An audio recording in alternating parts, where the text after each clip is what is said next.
Good day, everyone.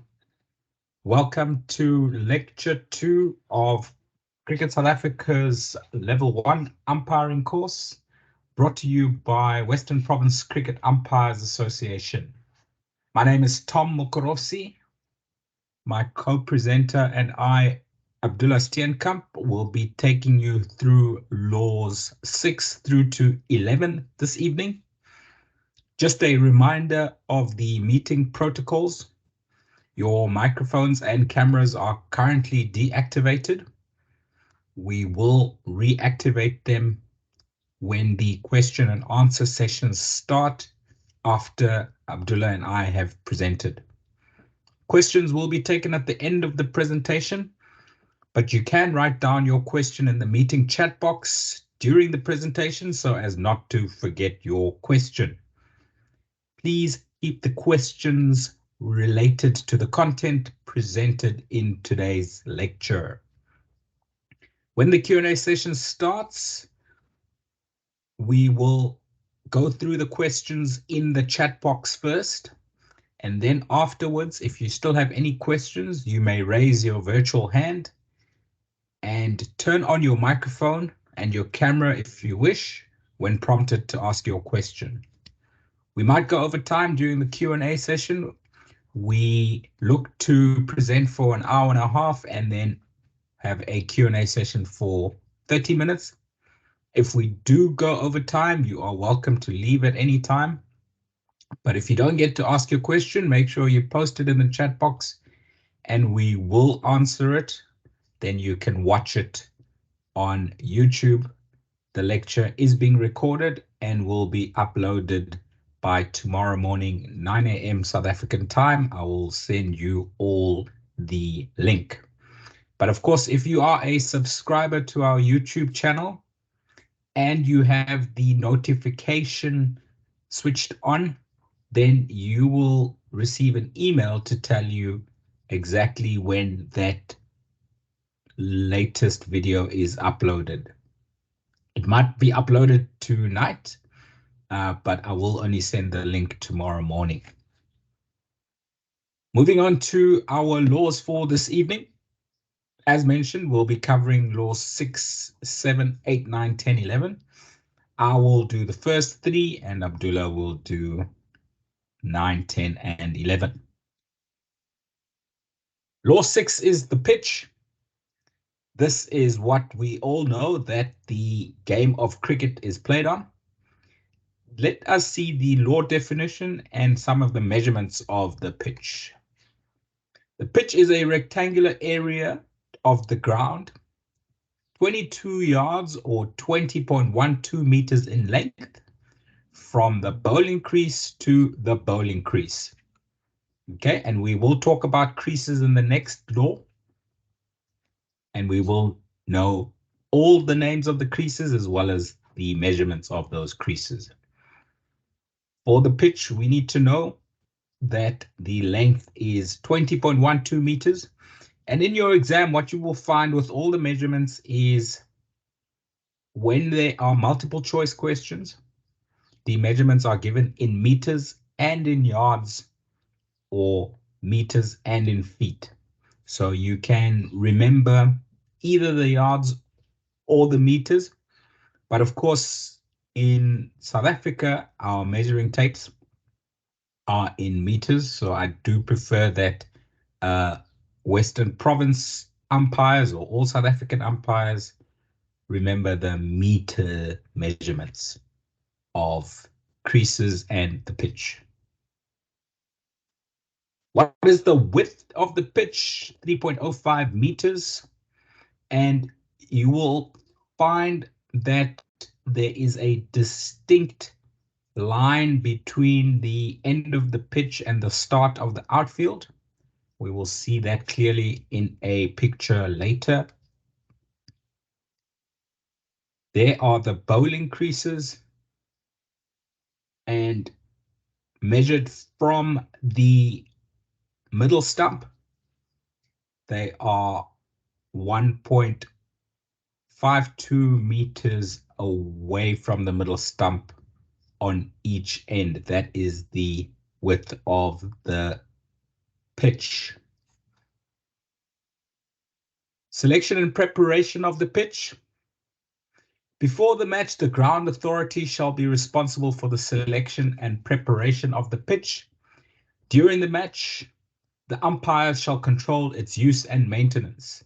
And practically, this handover happens at the toss. We will learn later in the course that the toss can take place between 30 minutes before the scheduled or rescheduled start of play and 15 minutes before the scheduled and rescheduled start of play. So the handing over of the field, including the pitch, is usually 30 minutes before the start of a game. Can we change a pitch during a match? Let's see what the law says. The law is quite clear in that the pitch shall not be changed during the match unless the umpires decide that it is dangerous or unreasonable for play to continue on it, and then only with the consent of both captains can the pitch be changed. Is the length of pitches in junior cricket the same as senior cricket? Let's see what the law says. The law says that the governing body for cricket in the country concerned shall determine the length of the pitch for junior cricket. So the law does not determine a specific length for pitches in junior cricket. In each country, the governing body in charge of cricket in that country can determine the length of the pitch for junior cricket. And by junior cricket, we refer to primary school, so ages 12 and lower. Next, we move on to Law 7, which is the creases. So this picture is of the JB Marks Oval in Potchefstroom. It is a first-class venue in South Africa.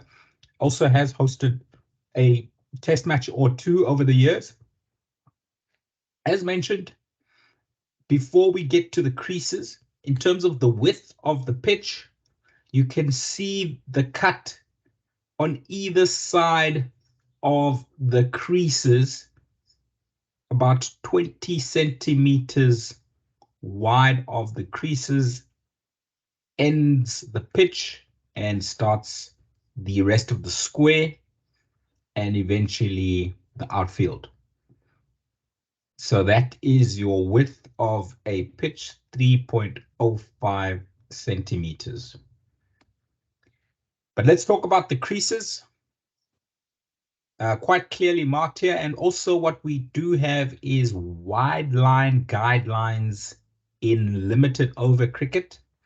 Remember that the laws of cricket are based on test match playing conditions very closely.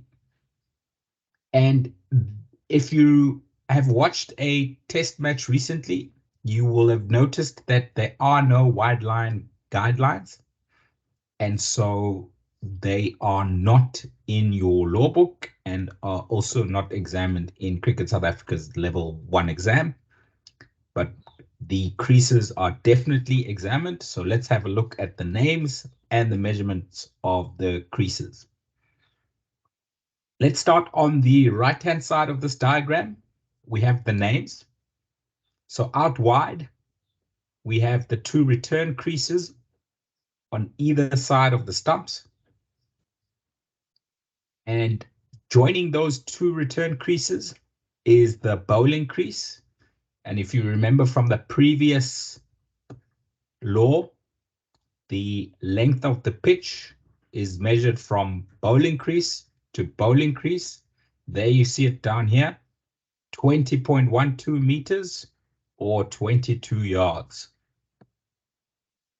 Then we have the popping crease, which is normally where the batters stand when they are about to receive a delivery from a bowler. So those are your three creases. Two return creases one bowling crease and one popping crease. Now that we know the name of the creases, let us learn the measurements of the creases. We will start with the measurement from the bowling crease to the popping crease, which I call the no ball measurement, because that is normally where fast bowlers, or even sometimes spin bowlers, sinfully so, overstep the popping crease and bowl a no ball. So that, for me, after the length of the pitch, is the most important measurement, 1.22 meters. That, you will see, is only part of your return crease. The return crease in total is a minimum of 2.44 meters. So potentially this line can go all the way to the boundary. It usually doesn't, but law just requires that it is a minimum of 2.44 meters when drawn. Then I want to take you to the popping crease. And again, this is a minimum measurement, 3.66 meters. Okay. And I'll come back to those three measurements and how you can remember them together after taking you through the width of the bowling crease.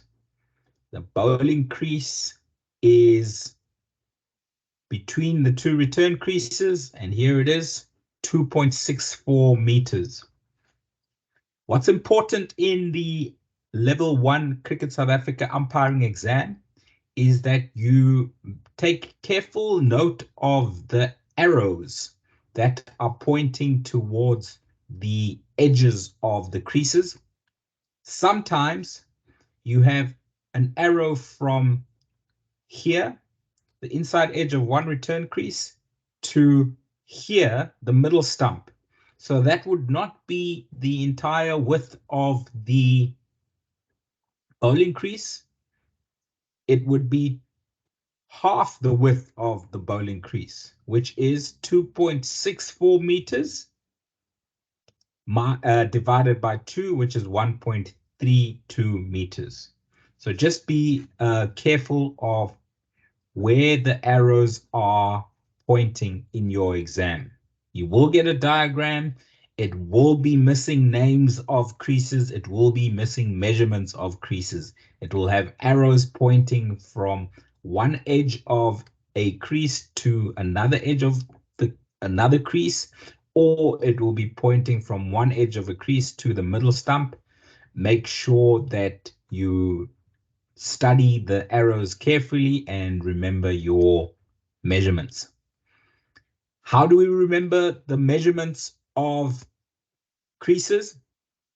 I told you, for me, the most important measurement of a crease is the no ball measurement from the bowling crease to the popping crease. It's 1.22 meters. So just remember that measurement. And if you multiply it by 2, you get 2.44 meters, which is the minimum length of the return crease. If you multiply 1.22 by 3, it is 3.66 meters, which is the minimum length of the popping crease. So there, by remembering one measurement, which is a very important one, multiply it by 2, multiply it by 3, and you will have 3 measurements of creases. The only other measurement you will then have to remember is the width of the bowling crease, which is 2.64 meters. Again, for the exam, there's 10 marks related to the names and the measurement of the creases. Just be careful of where the arrows point. Okay. That is the creases, and brings me to the last law that I will be covering today, Law 8, the wickets. What do the wickets look like? There is a lovely diagram of the 3 stumps and 2 bails that make up as a set of wickets. What is the length of a stump from top of the groove to the base of the stump, excluding the part that goes underneath the ground, that is pitched into the ground? The length of a stump is 71.12 centimeters. What is the width of the stumps from the outside of the off stump to the outside of the leg stump when pitched correctly? 22.86 centimeters.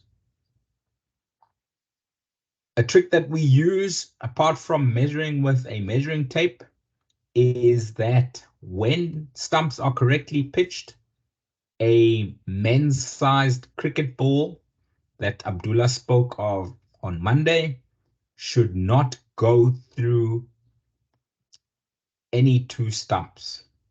So make sure from top to bottom that a men's-sized cricket ball, normally 156 grams, cannot go through between the gap of off stump and middle stump, as well as the gap between the middle stump and the leg stump. If the ball does go through, then you need to repitch those stumps before the game proceeds.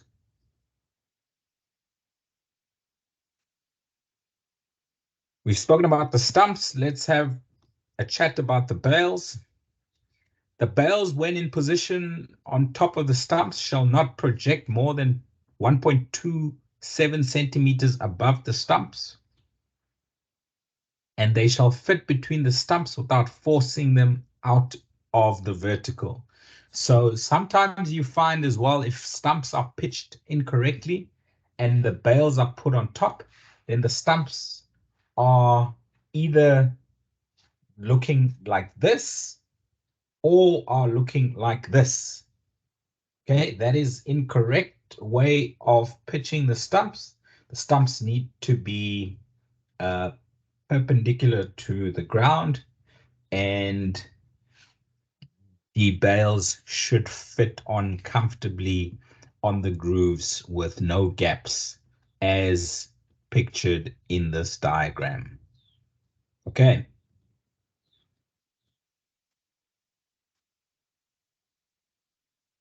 In the next slide, I've got a picture of Mark Boucher, former South African wicketkeeper, being hit in the eye by a bail that flew off the top of the stumps.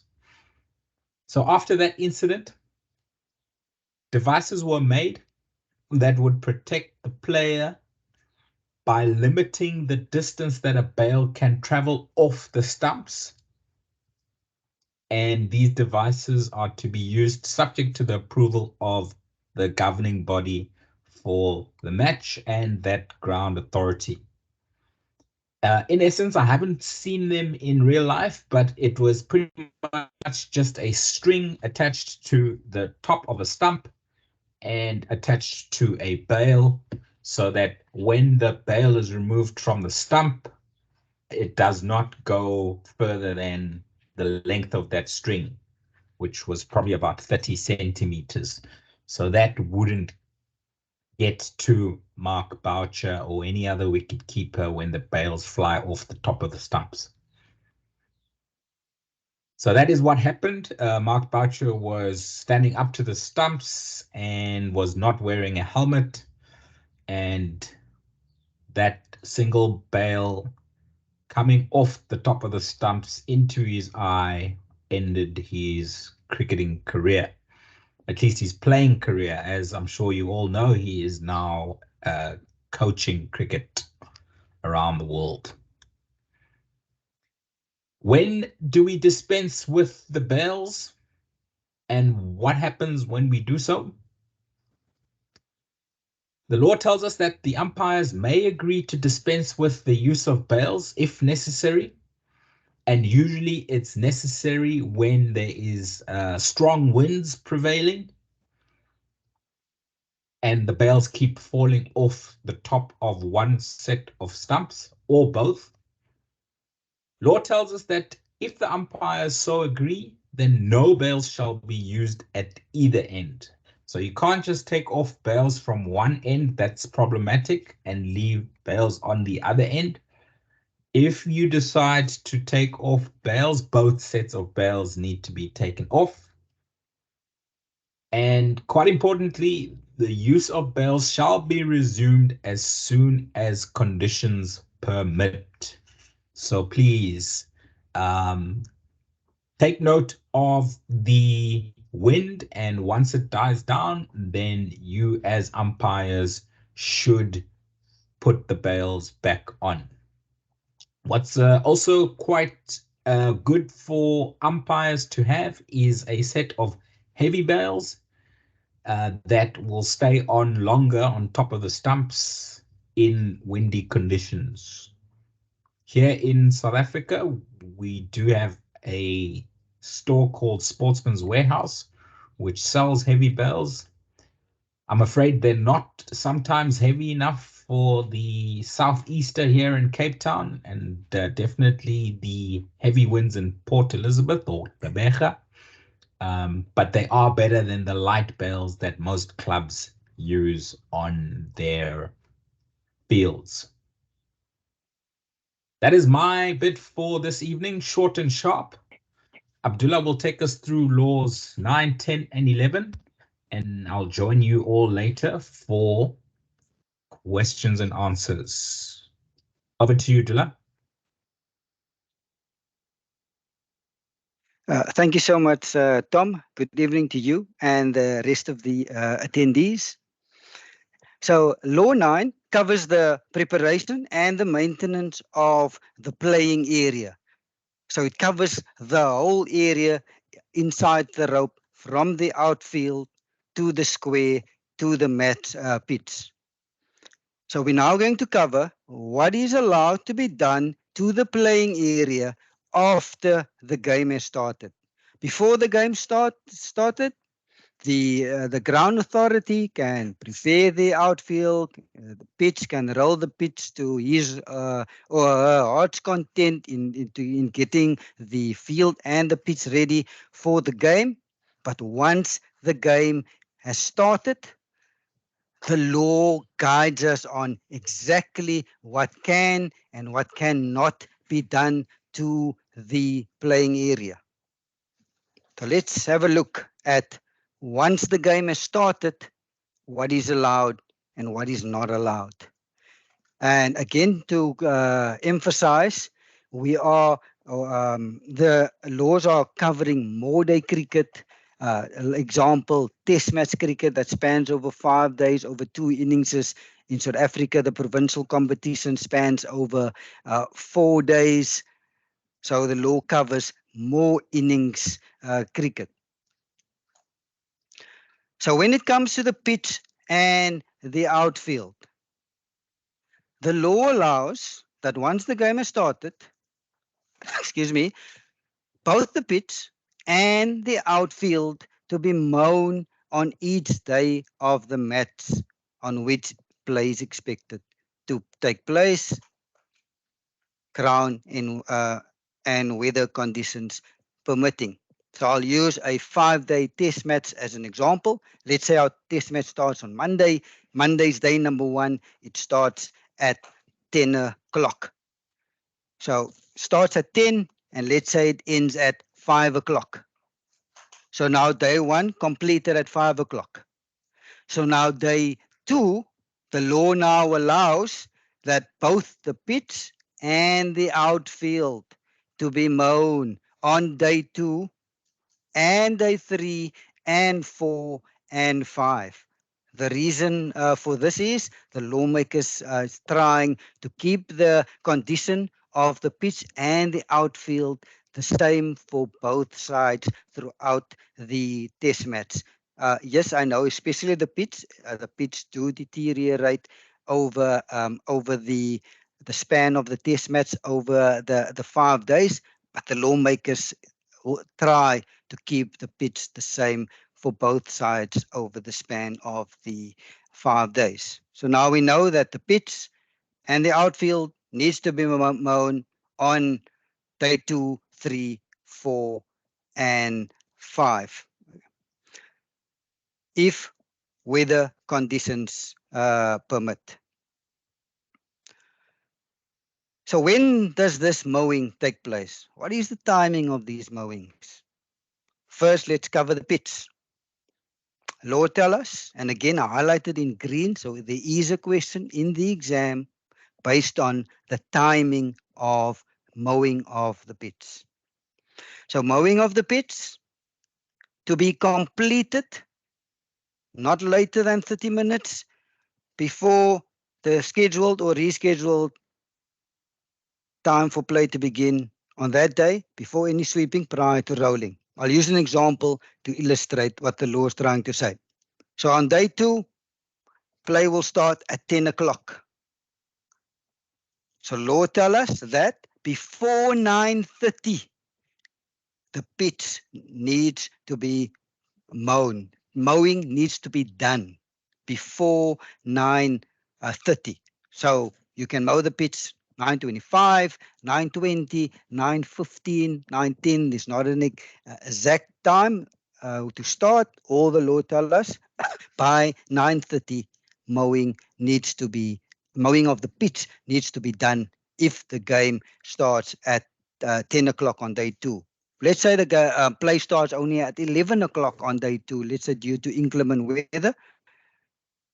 Now the law tells us this 30 minutes before play is about to start. So if play starts at 11, at 10:30, mowing of the pitch needs to be completed.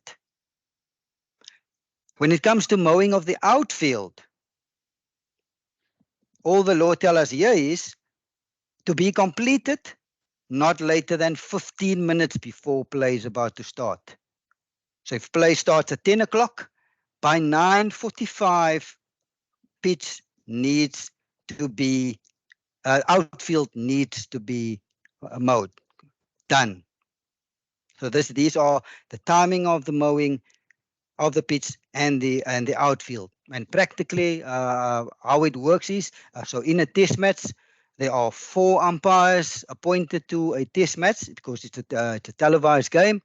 So 2 on field, there'll be a TV umpire, and then there's the 4th umpire. So the duty of the 4th umpire is to supervise the mowing, especially the mowing of the pitch on day 2, day 3, day 4, and day 5. It's part of the 4th umpire's duty. So the 4th umpire will be at the ground very early on day 2. And let's say play is about to start at 10 o'clock. The umpire will be there, let's say 8:30 already, and the umpire will instruct the ground staff when to do the mowing of the pitch, and it should be done before 9:30. Clearing of debris from the pitch. What is this debris that is on the pitch? And you'll find it on the turf wickets. These are with bowlers running on the pitch in their delivery stride, batters running up and down. Loose stones or pebbles comes loose from the pitch and they get sprayed all over the pitch. This is the debris that through natural running of batters between wickets and the bowlers bowling, it gets spread across the pitch. The law allows for these small pebbles, debris, stones to be cleared. But there are certain times when it needs to be done. Law guides us by telling the pitch to be cleared of any debris, firstly, before the start of each day's play, after the completion of mowing, and before any rolling to take place. Not earlier than 30 minutes, nor later than 10 minutes. Also, clearing of debris of the pitch between innings. So the ground staff, if there's a change of innings, the ground staff will come onto the field and will clear the debris from the pitch. We will later see how we clear the debris from the pitch, but the ground staff will clear the debris from the pitch. And this clearing of debris between innings needs to happen before rolling takes place. You don't want to leave the debris on the pitch. Then you roll the debris into the pitch. So you'll first want to clear those loose pebbles, stones, debris, and then you will allow the rolling. Clearing of debris from the pitch at all intervals for meals, and those are tea interval and your lunch intervals. The ground staff will come onto the field and clear the debris from the pitch. So these are the three instances where the law allows the debris to be cleared from the pitch. So how do we clear the debris from the pitch? Again, the law guides us. The law tells us clearing of debris needs to be done by sweeping. With what do we sweep? We sweep with a broom. So that is how the ground staff clear the debris from the pitch. And again, this also to be done under the supervision of the fourth umpire. So in our test match, there's a fourth umpire appointed, and when the clearing of debris takes place, fourth umpire needs to be out there. Fourth umpire needs to supervise the sweeping. And the sweeping is done by the use of a broom. There are times where the umpire will not allow the pitch to be swept to clear the debris. Why is that, and when will that be? If the umpires consider that if you are going to use the broom to sweep, it might be detrimental to the surface of the pitch. In different countries, the texture of the pitches are different. In South Africa, for example, here we have fairly hard pitches. So if you use a broom to sweep, no issue. Australia also hard pitches, but places like on the subcontinent, like India, Sri Lanka, Bangladesh, Pakistan, etc., they have a different soil texture.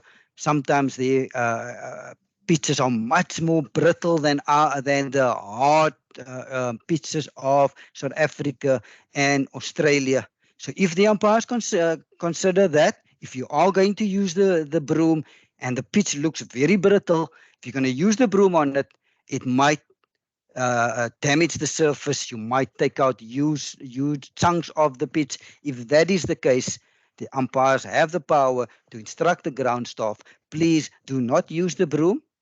But the law still allows, you can still clear the debris, but not with the broom.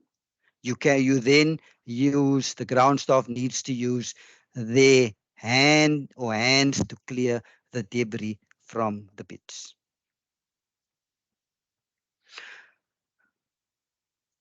Rolling of the pitch. Again, the game has now started. Before the game starts, before day one of our of our test match, the ground staff can roll the pitch to its heart's content in getting the pitch ready for the test match. But once that toss took place on day one, the game has now started. Now the rolling of the pitch gets governed by the law. Let's see what are those rules when it comes to rolling of the pitch. So in terms of frequency and duration of the rolling, let's start by who can ask for the pitch to be rolled. Only one person. Captain of the batting side. Captain of the batting side has the option of asking for the pitch to be rolled.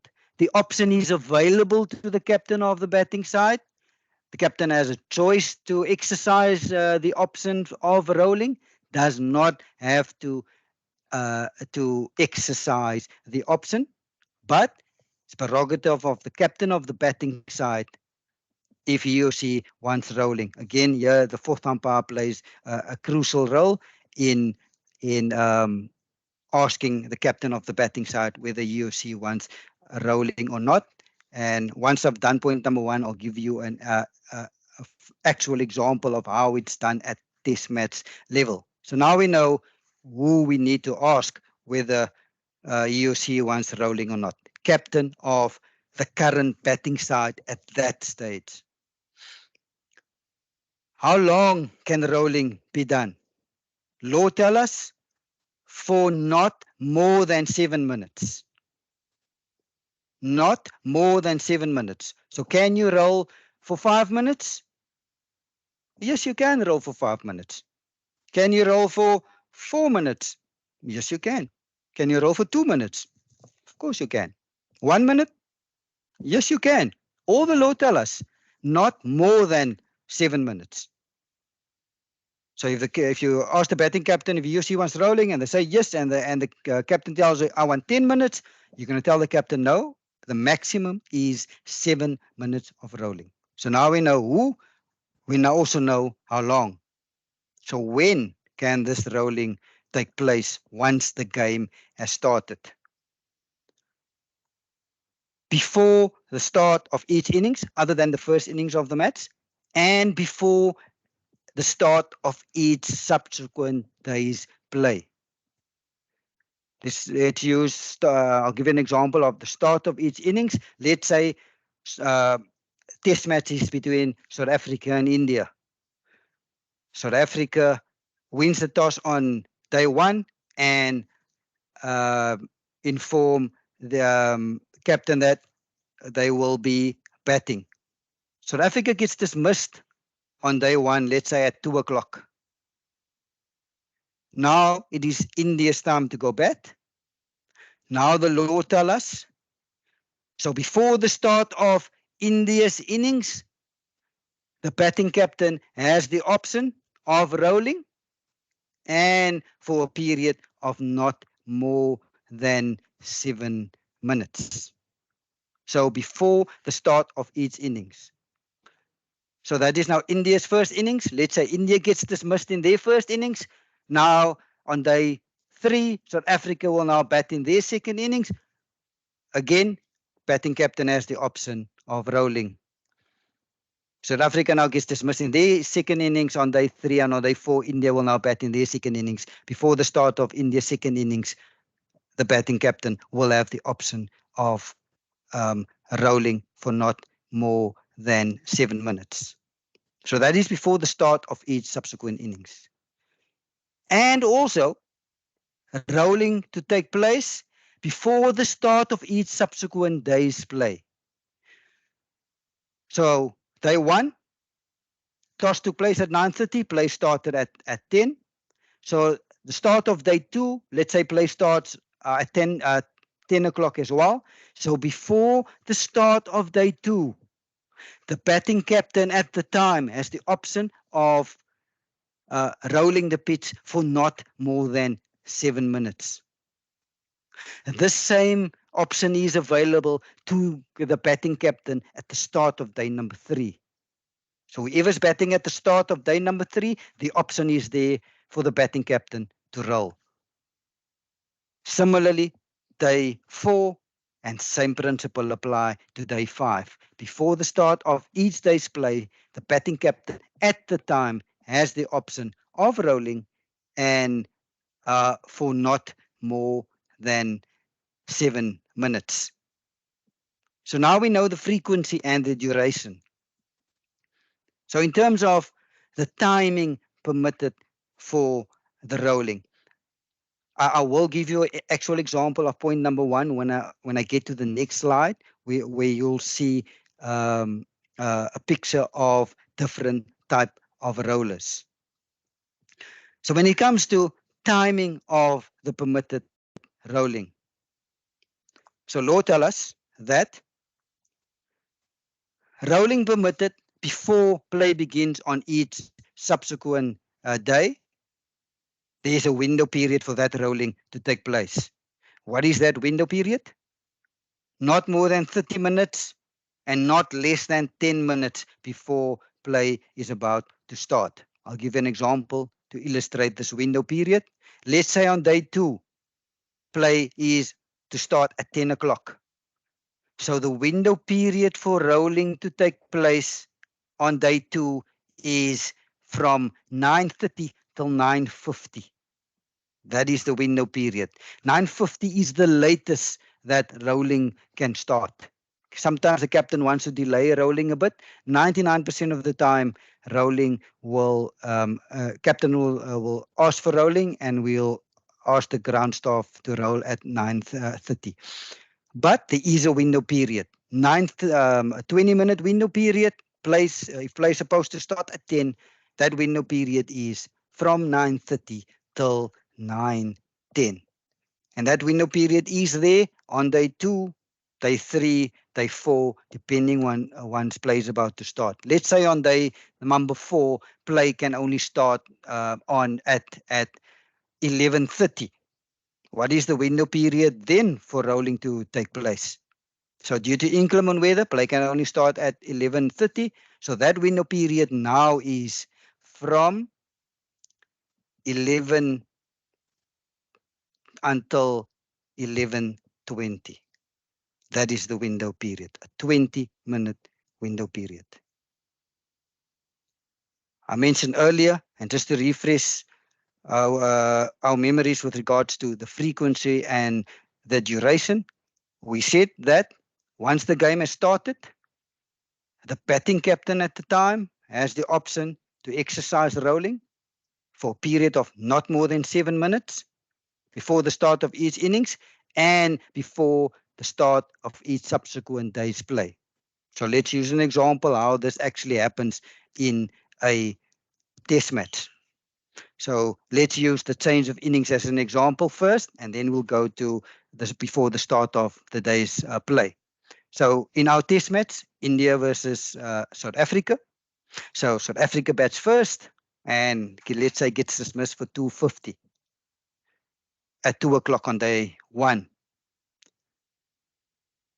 There will now be a change of innings from 2 o'clock, and we will get to intervals in law number 11, and we will see that the change of innings interval is 10 minutes.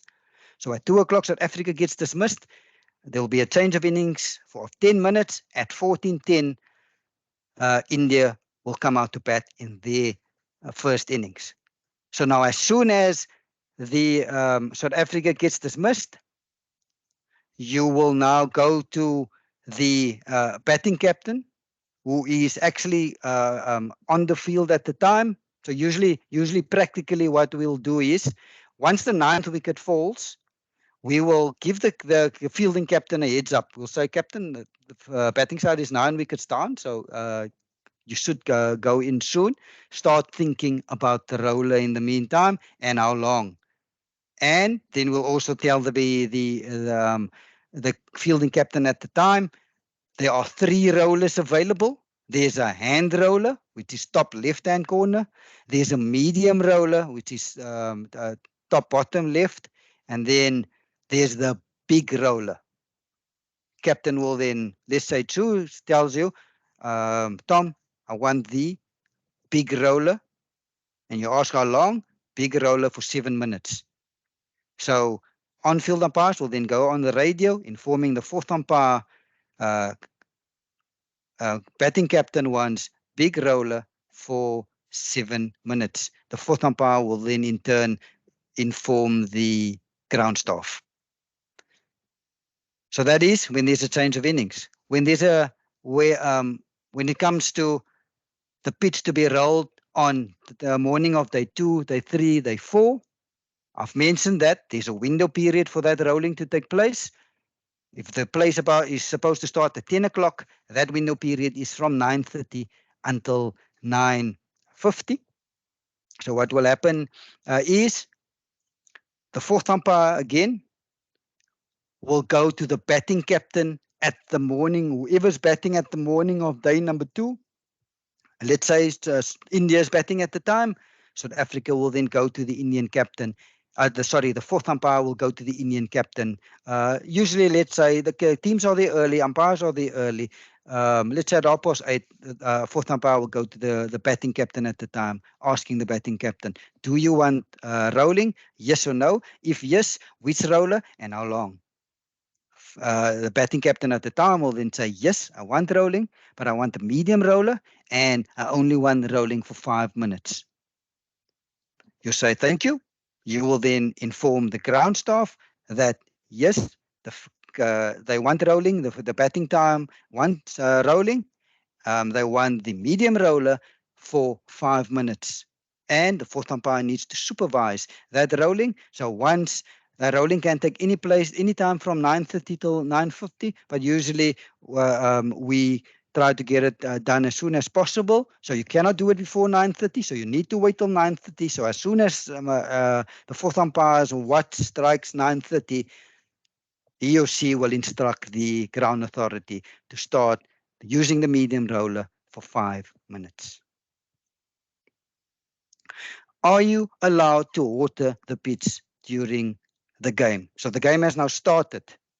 Are you allowed to water the pitch? Can you take a hose pipe at the end of day number 1 or day number 2 and sprinkle the pitch with water? Not at all. The law tells us pitch will not be watered at all during the game. Before the game has started, no problem. After the game has ended, no issue. But while that game is still in progress, pitch not to be watered. Not on day 1, no 2, no 3, no watering of the pitch at all. Are you allowed to remark the creases? Yes, you are. There are many times with the bowlers, especially the bowlers, landing on the popping crease, ball off the ball, batters running on the pitch, sliding their bats. Creases many times do disappear. The law allows for those creases to be remarked, and they usually get done by the ground staff during the intervals, and again under the supervision of the fourth umpire.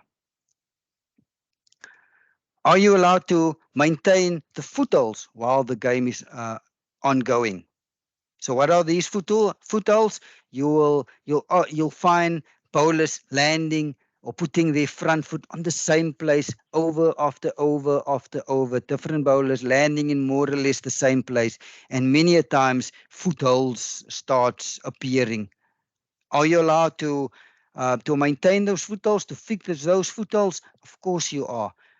Player safety is important. We do not want bowlers to roll over their ankles. So the law allows that those footholds can be fixed. Usually, at the end of the day, the ground staff, if there is a foothold, they will fix the footholds. They will returf the footholds if necessary.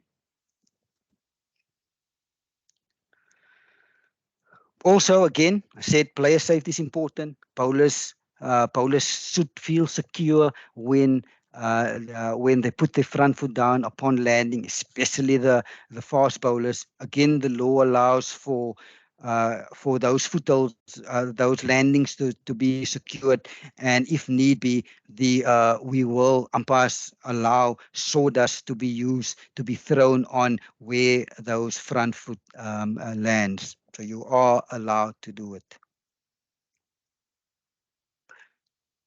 Next law that we're covering is covering of the pitch. Are you allowed to cover the pitch? Yes or no? So before the game, law tell us when the use of covers, excuse me, it's up to the ground authority. It's their responsibility. They can do whatever they want in terms of covering of the pitch before the game has started. Umpires has no say. Teams has no say. Ground authority has full responsibility. They need to make sure that they cover the pitch if they see the need for it. That is now before the game has started. But The law also allows that if there are inclement weather around and captains maybe ask, just lift it quickly. I just want to see how the pitch. I just want to see how much grass is on there. Also, creases needs to be marked. Those things shall be done by the ground authority. But now these are all things done before the game has started. So now the game has started. What now about the pitches? Can the pitch now be covered? Who's in charge? Who decides once the game has started in terms of the covering of the pitch? Firstly, law tells us that the pitch needs to be covered on each night of the match and if there are inclement weather around. So our test match on day one, let's say it starts at 10 and it ends at 5 o'clock. Law tell us that that pitch overnight needs to be covered. Also, if there's inclement weather, if there's rain around, the law allows for the pitch to be covered. So now when it comes to the covering of the pitch and once the game has started, umpires are now in charge. Umpires need to supervise this. At the end of the day, once play is concluded, fourth umpire again to go down to the field to supervise the closing of the pitch. Once the pitch is closed, fourth umpire can then go back to the dressing room. Inclement weather as well. Fourth umpire needs to supervise the closing of the pitch. If it starts raining, fourth umpire needs to be on the field, needs to supervise how the ground staff close the pitch. Once the inclement weather subsides and you can take the covers off again, fourth umpire now tells the ground staff, rain has now stopped. We can now take the covers off.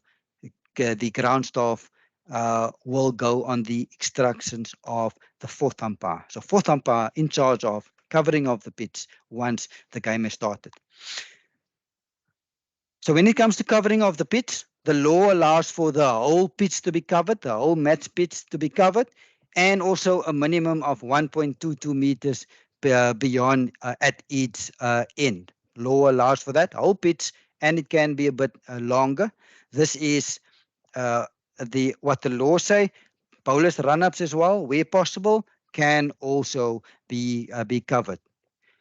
This is the law that only speaks about the pitch to be covered and 1.22 meters beyond, and the option of covering the bowlers run-ups can also be done. There are many playing conditions that allows for extra covering, and we'll see pictures later on. There are different countries, different grounds that uses different methods to cover the pitch. Like in South Africa, the playing conditions allow for not just the match pitch to be covered, but the whole square to be covered, and the ground staff usually cover the whole square. And most of the first class grounds, the square, there's about 9, 10, 11. I know Newlands had about 15, 16 match pitches, but most grounds got about 9, 10. The first class status grounds, 9, 10 pitches. So the playing conditions in South Africa allows for not just the match pitch, but the whole square to be covered. The bowlers run-ups also to be covered. Other countries, like I know in Sri Lanka, their playing conditions allow for the whole field to be covered, and we will see picture later in the slide or two time where the whole field is actually covered. The playing conditions allow for that.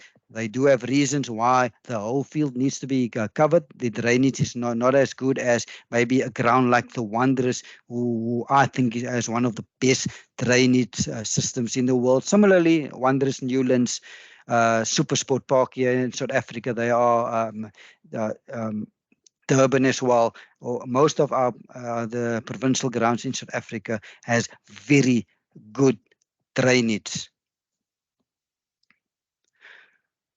So when it comes to the removal of covers, law tells us that We heard in the previous slide that the covers, the pitch needs to be covered overnight. So the next morning, when do you remove it? All law tell us is it needs to be removed the next day as soon as practicable. This is all the law say. Doesn't give an exact time. There are playing conditions that actually states exact time when they want, if weather conditions permit covers to be removed. Also, if covers are used during the day as protection from inclement weather, again, they need, as soon as conditions allow, and again, this is where the fourth umpire plays a crucial role. Fourth umpire will guide the ground staff in. It's now stopped raining. Yes, we can now remove the covers.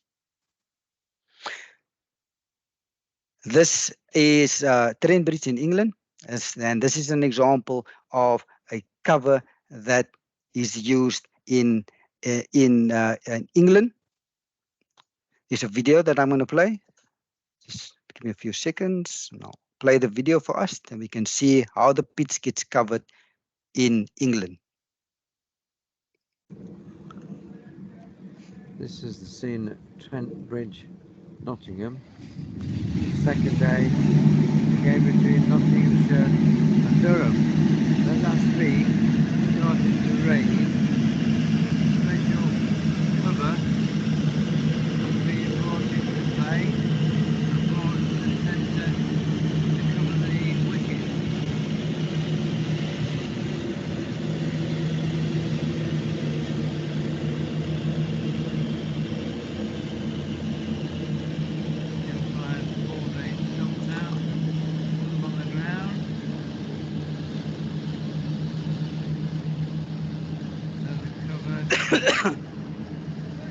Position to cover the whole of the wicket.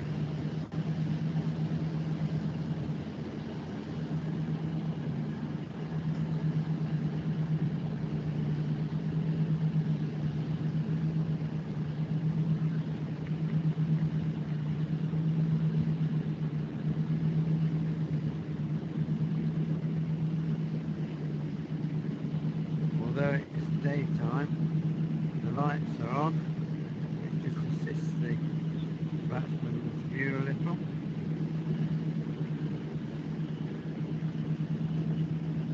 Players trudge off into the pavilion. Some of the members have already got their umbrellas up.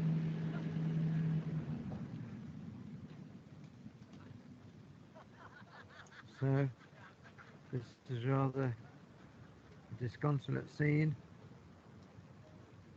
as this light drizzle has been falling since the start of play has got a little heavier.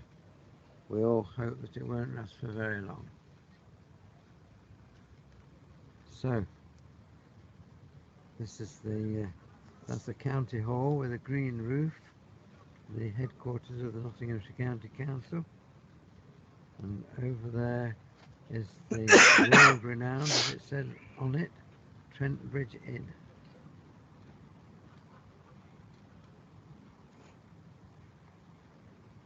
So it's Michael Parkinson saying cheerio for now. And this is an example of the ground in Sri Lanka, where you see their playing conditions allow for the covering of the whole playing area.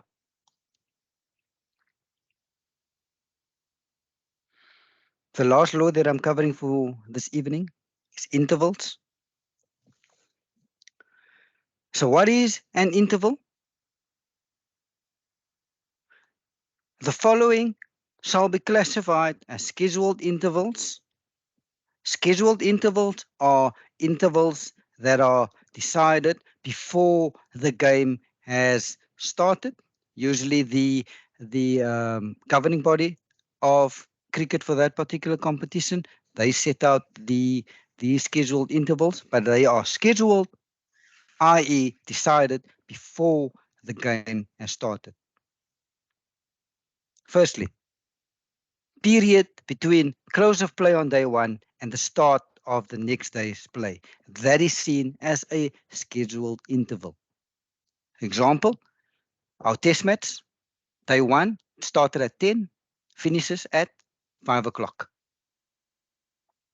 So day 2 is going to start at 10 o'clock.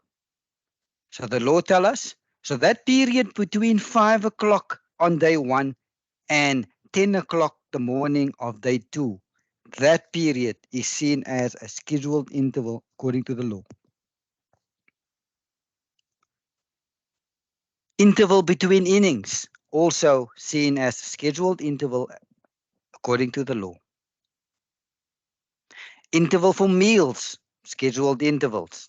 These intervals are your lunchtime and your tea time. Interval for drinks, also scheduled interval. And lastly, any other agreed interval that was agreed before the game has started, that is also seen as a scheduled interval as per the law.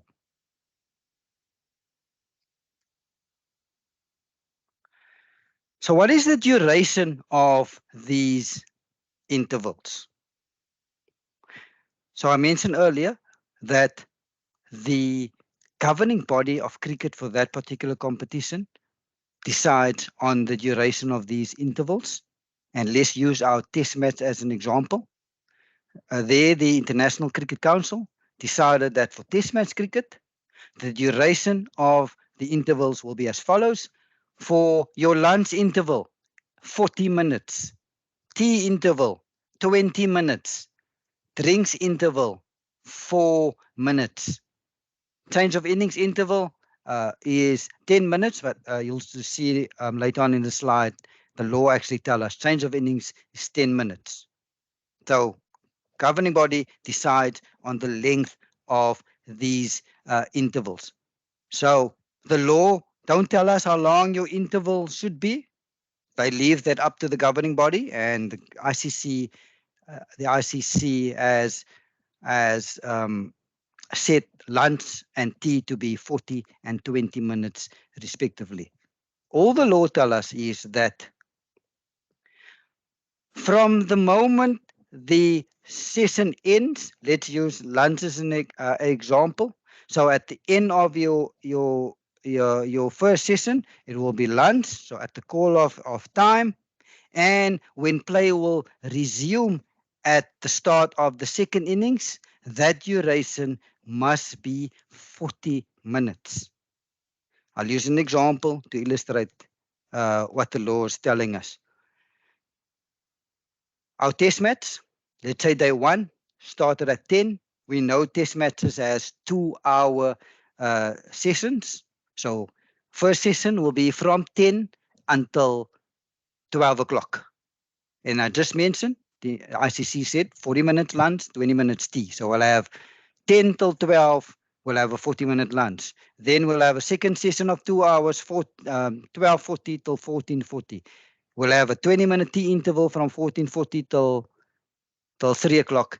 And then lastly, we'll have a 2-hour third session from 3 o'clock till 5 o'clock. And in the middle of each of these sessions, there will be a 4-minute drinks break, like at 11 o'clock, for example, which is in the middle of that first session.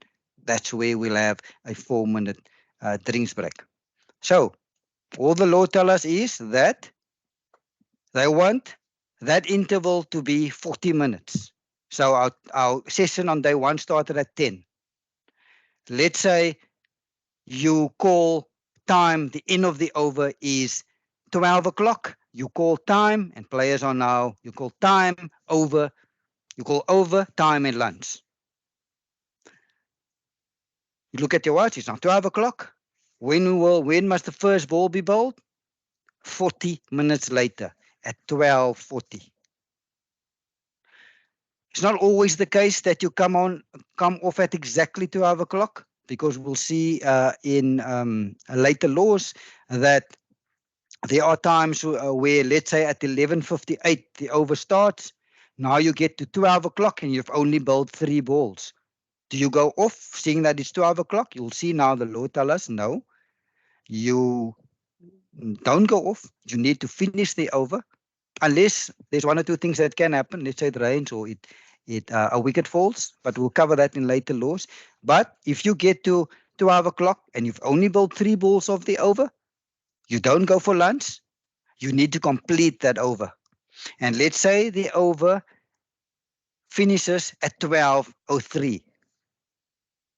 So if the over finishes at 12:03, when must the first ball be bowled after lunch? The resumption of play after lunch. Yes, at 12:43, not 12:40, because law tell us that lunch interval needs to be 40 minutes. We only came off at 12:03 because we had to complete the over.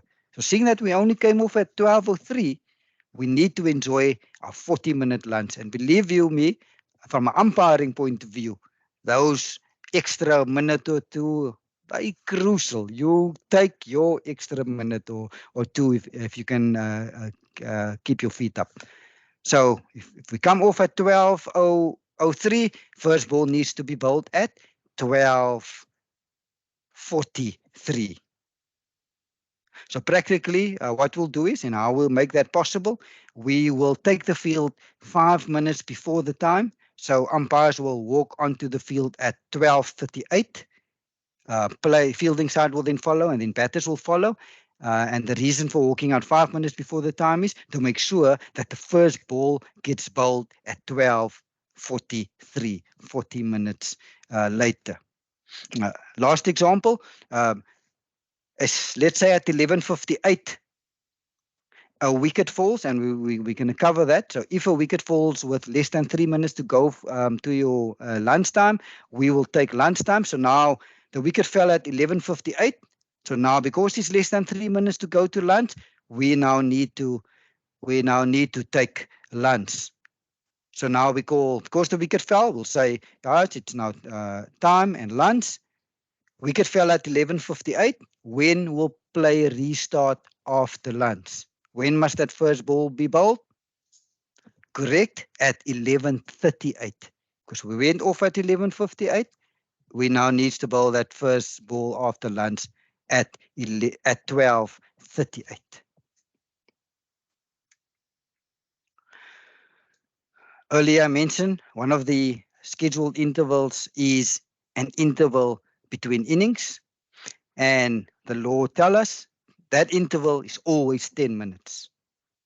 Interval between innings at 10 minutes, and same principle to apply here.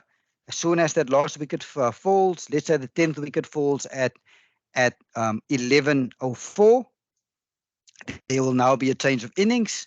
That first ball of the second innings or the new batting side needs to be bowled at 11:14, 10 minutes later. So now we know the duration of the intervals. The next few slides, we're going to cover how we can save time by shifting our intervals, how we can play around with our intervals to maximize play. Many years ago, these laws were not in place. Like if lunch was at 12 o'clock, we will take lunch at 12 o'clock no matter what. The lawmakers decided there needs to be a bit of flexibility, because there are things that happen where we can save a bit of time if we play around with our intervals. And the only reason why they do it is to maximize play. You want to get as much play in your day as possible. And that is the reason why they allow for intervals to be shifted to maximize play. So in the next few slides, we're going to go through how we can shift our various intervals to maximize play. Firstly, when it comes to the interval between innings, so law tell us if an innings ends, if a side gets dismissed 10 minutes or less before the agreed close of time on any day, law now tell us that will be the end of play on that particular day. And then also, No change to be made to the time for the start of play the following day. I'll use an example to illustrate this. In our test match, starts at 10 and finishes at 5 o'clock. So South Africa is batting first. At 16:53, South Africa, the 10th wicket falls on day number 1. So remember, our close of play is at 5 o'clock. 16:53, the 10th wicket falls. Law now tell us that because this innings of South Africa now ended 10 minutes or less before the agreed time for the close of play, that will be end of play for that day. That will be stumps. No further play on that day. Because why? It's 16:53. If we take a 10 minutes change of innings interval, it will take us to 17:03. We are now past our cessation time of, or close of play time of 5 o'clock. So for that reason, at 16:53, because it's 10 minutes or less, that will be no further play on that particular day. So now we ended 7 minutes earlier at 16:53. So what happens to that 7 minutes? Do we now start 7 minutes earlier on day number 2? Law actually tell us no. That 7 minutes is just lost to the game. You will not start 7 minutes earlier on day number 2. So it must be if an innings ends 10 minutes or less. So any time from 16:50, 16:51, 52, 53, if an innings ends, it will be stumps for that day because our close of play is 5 o'clock. Another method of how we can save a bit of time, and I'll just summarize what this big paragraph is trying to say. Paragraph is saying, if a captain either declares or forfeits an innings during an interval of more than 10 minutes, or if there's an interruption of more than 10 minutes, we will incorporate the change of innings interval into that interval or interruption. I'll use an example to illustrate what the law is trying to say. So in our test match, lunch is at 12 o'clock, and let's say we take lunch at 12 o'clock on day number 3. So India is batting at the time, and India is currently 500 for the loss of 4 wickets. So 12 o'clock we took lunch. We will return at 12:40. At 10 past 12, the captain of the Indian side comes to the umpire's room and inform the umpires, umpire, we are declaring. So this is now 10 past 12. When must play restart? After lunch at 12:40. So now the law tells us there's now a change of innings, and this change of innings is happening during our lunch interval of 40 minutes. We will now incorporate this change of innings interval, because usually in our previous slide it says if there's a change of innings, you need to take 10 minutes for the change of innings.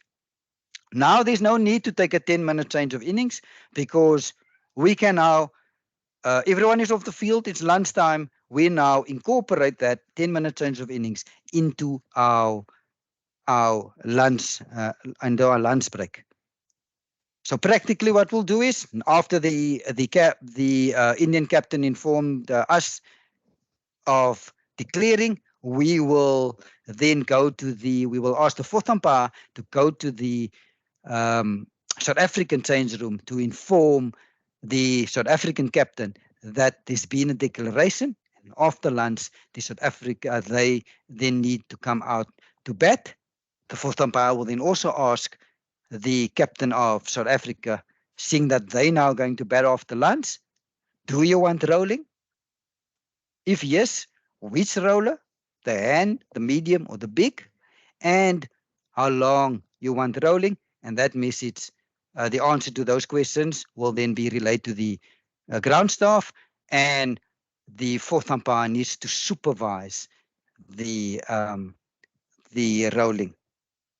So whether it's an interval of 40 minutes, whether it's interruption of more than 10 minutes, whether it's during our tea interval, if there's a change of innings or forfeiture or a declaration of forfeiture, we'll incorporate it into the lunchtime. Okay. But the law also tell us, let's say we use an example of the India batting at the time. We take lunch at 12 o'clock. India's 500 for 4 wickets. At 12:35, the captain of India comes to the umpire's room and say, we are declaring. When are you going to restart? Remember, we took lunch at 12. So technically, we need to restart at 12:40. That first ball needs to be bowled at 12:40. But see that the Indian captain came to us at 12:35. Now the law tells us that because there's less than 10 minutes remaining of the interval, and if that is the case, we now need to invoke the 10 minutes change of innings law. We will now give the new batting captain, the South African team, will now inform them that there's been a declaration. There will be a 10-minute change of innings. So the 10-minute change of innings will be from 12:35 until 12:45. So that first ball will now be bowled at 12:45.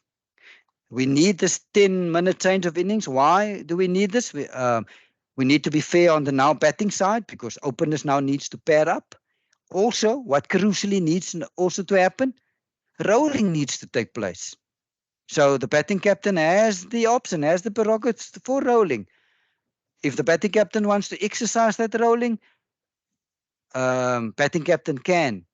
So which roller, how long, and if the batting captain wants 7 minutes, we must give the full 7 minutes to the now new batting captain. So are we allowed to change our agreed times of our intervals? We now know lunch is from 12 till 12:40. We now know teas from 14:40 till 3 o'clock in our test match.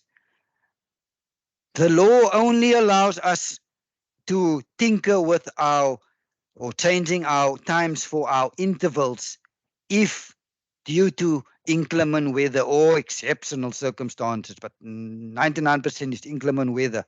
If that is the case, the law actually tell us the lawmakers give the captains and both umpires permission to change the agreed time for the intervals if both captains and both umpires agree. There needs to be an agreement of the four parties. Usually the umpires will agree if the captains wants to, due to inclement weather. Again, it must be inclement weather. Captain cannot come to you and say and tell you there's a rugby game that they want to watch during lunchtime. Can we move the lunchtime a bit earlier so they can watch the second half of the rugby game? No, that's not allowed.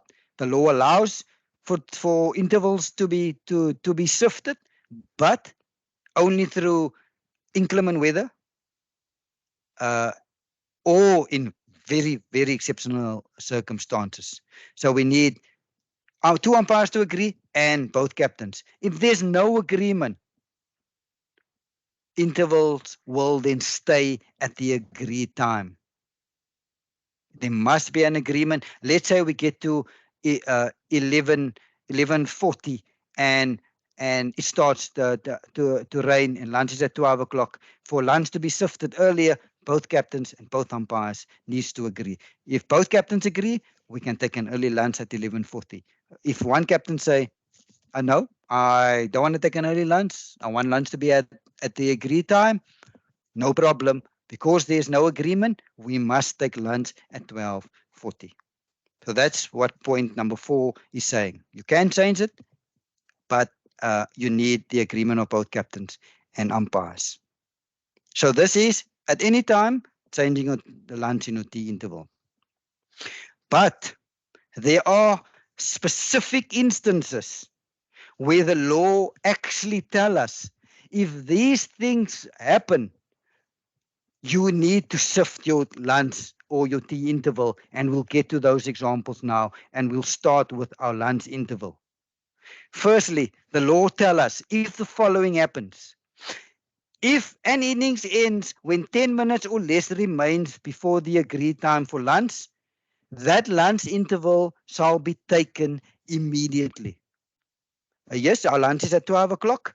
South Africa gets dismissed at 11:50. So this is 10 minutes or less before the agreed time for lunch. Now law instruct us. It's now a law. Because it's 10 minutes or less before the agreed time for lunch, we now shall take an early lunch. So at 11:50, we will take an lunch. So the innings ends 10 minutes or less, we'll take an early lunch. So we took lunch at 11:50. What time will we come back? What time will the first ball be bowled to the to the other side after lunch? Well done. It is at 12:30. Remember, our lunch is 40 minutes.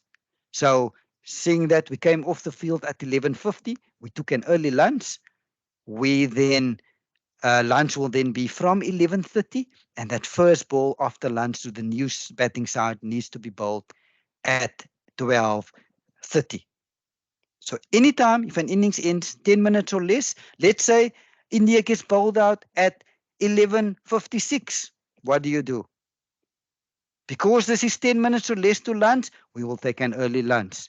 Our lunch will now be from 11:56 until 12:36 when that first ball needs to be bowled. And because there's a change of innings, so during our lunchtime, we need to go to the now new batting captain, and we need to ask the new batting captain. The fourth umpire will ask, do you want rolling? If yes, how long? And which roller do you want to be used? So this is if an innings ends 10 minutes or less. Secondly, again, remember, these are all time-saving mechanisms that the lawmakers brought into the law to maximize play. So the lawmakers tell us that we now, the point number one was if an innings ends 10 minutes or less. Now they also tell us if players needs to leave the field because of inclement weather when 10 minutes or less remains before the agreed time for lunch, we shall also take the lunch interval immediately. An example to illustrate this, lunch is at 12 o'clock. At 11:53, it starts to rain and players needs to leave the field. Now law instruct us. There now needs to be any agreement. You don't need to ask the other captain, can we take an early lunch? Law actually instruct us here in this instance. Because it's 10 minutes or less before the agreed time for lunch and it started to rain, we will take an early lunch. So we came off at 11:53. When will we restart after lunch? That first ball needs to be bowled at 12:33. Obviously, weather permitting. If it's still raining at the time, obviously we can't start. But if it stopped raining during the lunch interval and we can start at 12:33, we will bowl that first ball at 12:33.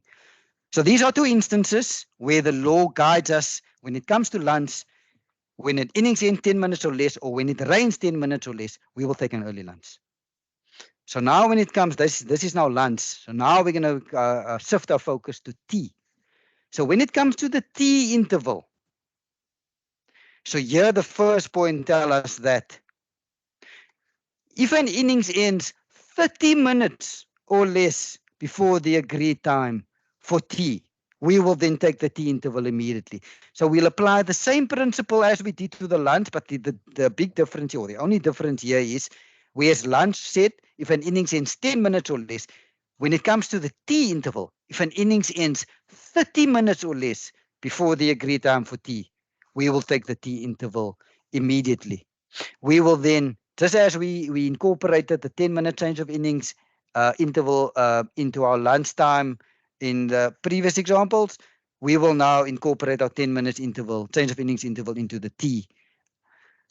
So let's use our test match as an example. Tea time is at 14:40. At 14:25, South Africa gets bowled out. What do we do next? We will take an early tea. Well done. Why are we taking an early tea? Because we're following what law say. Law instruct us. If an innings ends 30 minutes or less before the agreed time for tea, tea will be taken immediately.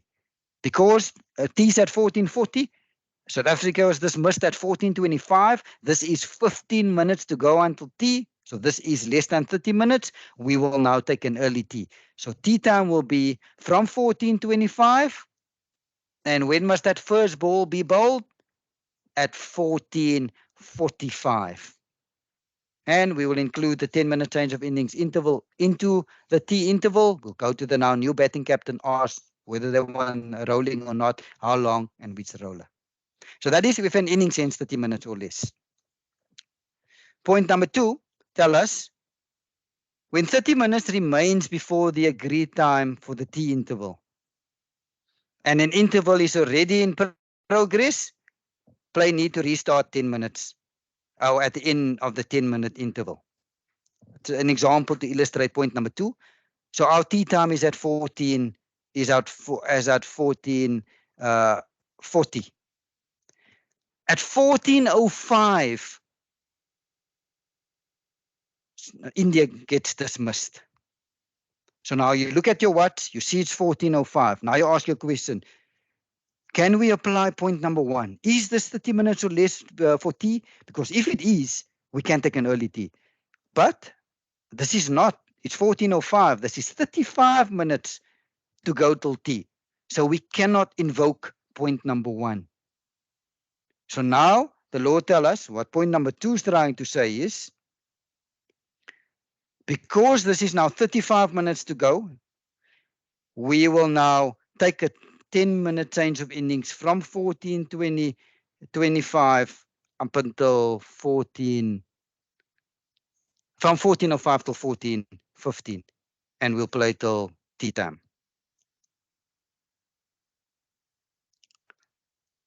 Also, when it comes to if it rains 30 minutes or less before the agreed time for tea, remember when it came to lunch, we said if it rains 10 minutes or less, we'll take an early lunch. Tea, same principle applies, but just the difference here is 30 minutes. So if our tea is at 14:40 and it starts raining at 14:20 and players needs to leave the field, law tell us, don't need to ask the captains, can we take an early tea? Law tell us, because it's 30 minutes or less before the agreed time for tea, we will take an early tea. So the same principle applies to the tea interval, except it is 30 minutes or less. And so if we took tea at 14:20, play will resume at 14:40, weather conditions permitting. If a stoppage is already in progress when 30 minutes remains before the agreed time for tea, we can bring tea 30 minutes forward. Your tea time will then be your agreed duration. An example to illustrate point number 4. Our tea time is at 14:40. At 1400 hours, it starts to rain. Players needs to leave the field. Can we take an early tea at 1400 hours? No, we cannot. Why can we not? Because law tells us it needs to be 30 minutes or less. And we now came off 40 minutes before tea. So now we cannot take an early tea, but the players has now left the field. So now law tells us, once we get to 30 minutes before tea, we now can actually take an early tea. So once we get to 14:10, we can now actually tell the players of both sides, we are taking an early tea. Tea will be from 14:10 till 14:30. another time-saving mechanism, again, to maximize play. Lawmakers have seen over the years that if a side is 9 wickets down, the batting side, or usually the number 10 and the number 11, they are not as good as your top order, and the last wicket usually doesn't last too long. The fielding side, on many occasions, takes the last wicket quickly.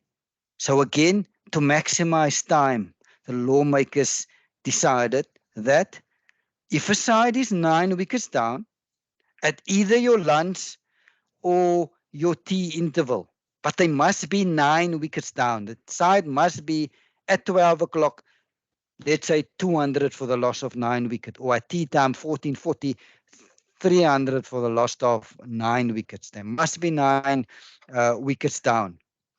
So if they now 9 down, so now you get to the end of the over, you see it's 12 o'clock. It's now, and usually our lunchtime is 12 o'clock. But the now batting side is 9 down. So are we going to take lunch? No. The law tell us we now need to maximize play. We now need to, because the side is 9 wickets down, and even though we've reached 12 o'clock and technically we should have taken lunch, but this law tell us we should not be taking lunch because side is 9 wickets down. We now need to play a further maximum of 30 minutes to see if the fielding side can take the 10th wicket. Only a maximum of 30 minutes. If they can, we will then take lunch as soon as they take the wicket. I'll use examples to illustrate this point. We get to 12 o'clock. South Africa is 200 for the loss of 9 wickets. So the final ball gets bowled. You look at your watch, you see it's 12 o'clock. South Africa 200 for 9. Do you go off for lunch? No, you don't go off for lunch. You now need to extend play for a maximum of 30 minutes because you're going to give the fielding side the opportunity to try to take the 10th wicket. And I'll show you now how it helps to maximize play. So now you'll allow play to continue. Another over now gets bowled. So at 12:10, the fielding side takes the 10th wicket. So what happens now? Now you will take lunchtime. The innings is now ended. Side is now all out. You will now take lunch at 12:10. How long will your lunch be? 40 minutes. So it will be from 12:10 up until 12:50. So the first ball to the new side needs to be bowled at 12:50. So how do we save time? We can now incorporate the change of innings interval into our 40 minutes lunch. So we say we are saving times, and that is why the lawmakers brought this law in. So we give up until a maximum of 30 minutes to allow the fielding side to take the 10th wicket. Another example, let's say the fielding side, so you get to 12 o'clock, South Africa's 200 for 9. We now know that because they're 9 wickets down, we don't take lunch. Play will extend for a maximum of 30 minutes. Now we get to 12:30. And you look at your watch and it's the end of the over, and the fielding side did not take the 10th wicket yet. What do you do now? You will now take lunch. Law only allows for a max of 30 minutes extra to be played.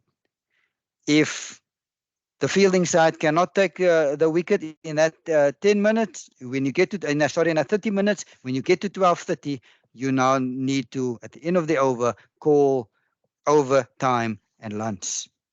And lunch will be from 12:30 until 13:10.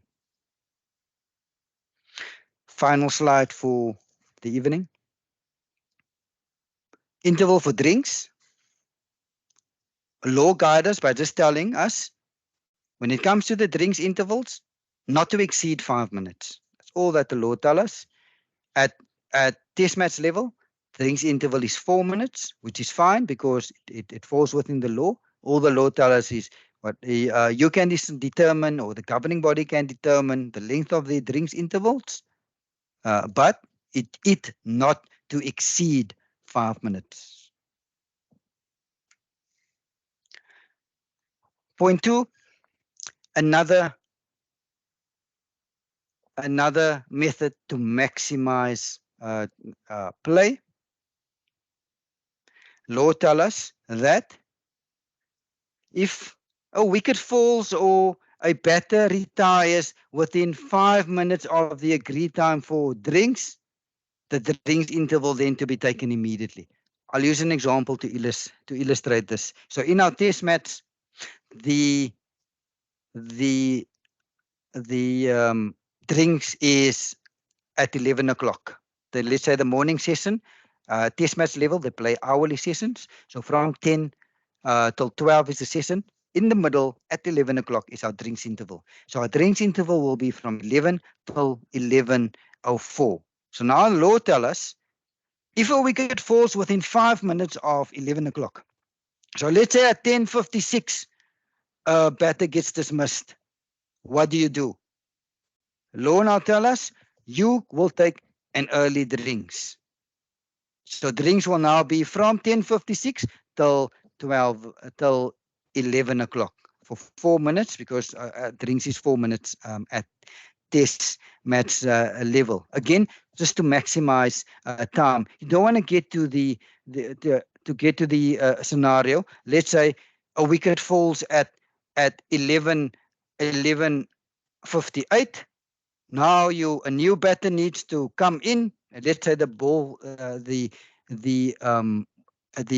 wicket fell on the 5th ball of the over. So at 10:58, 5th ball of the over, a wicket falls. So what do?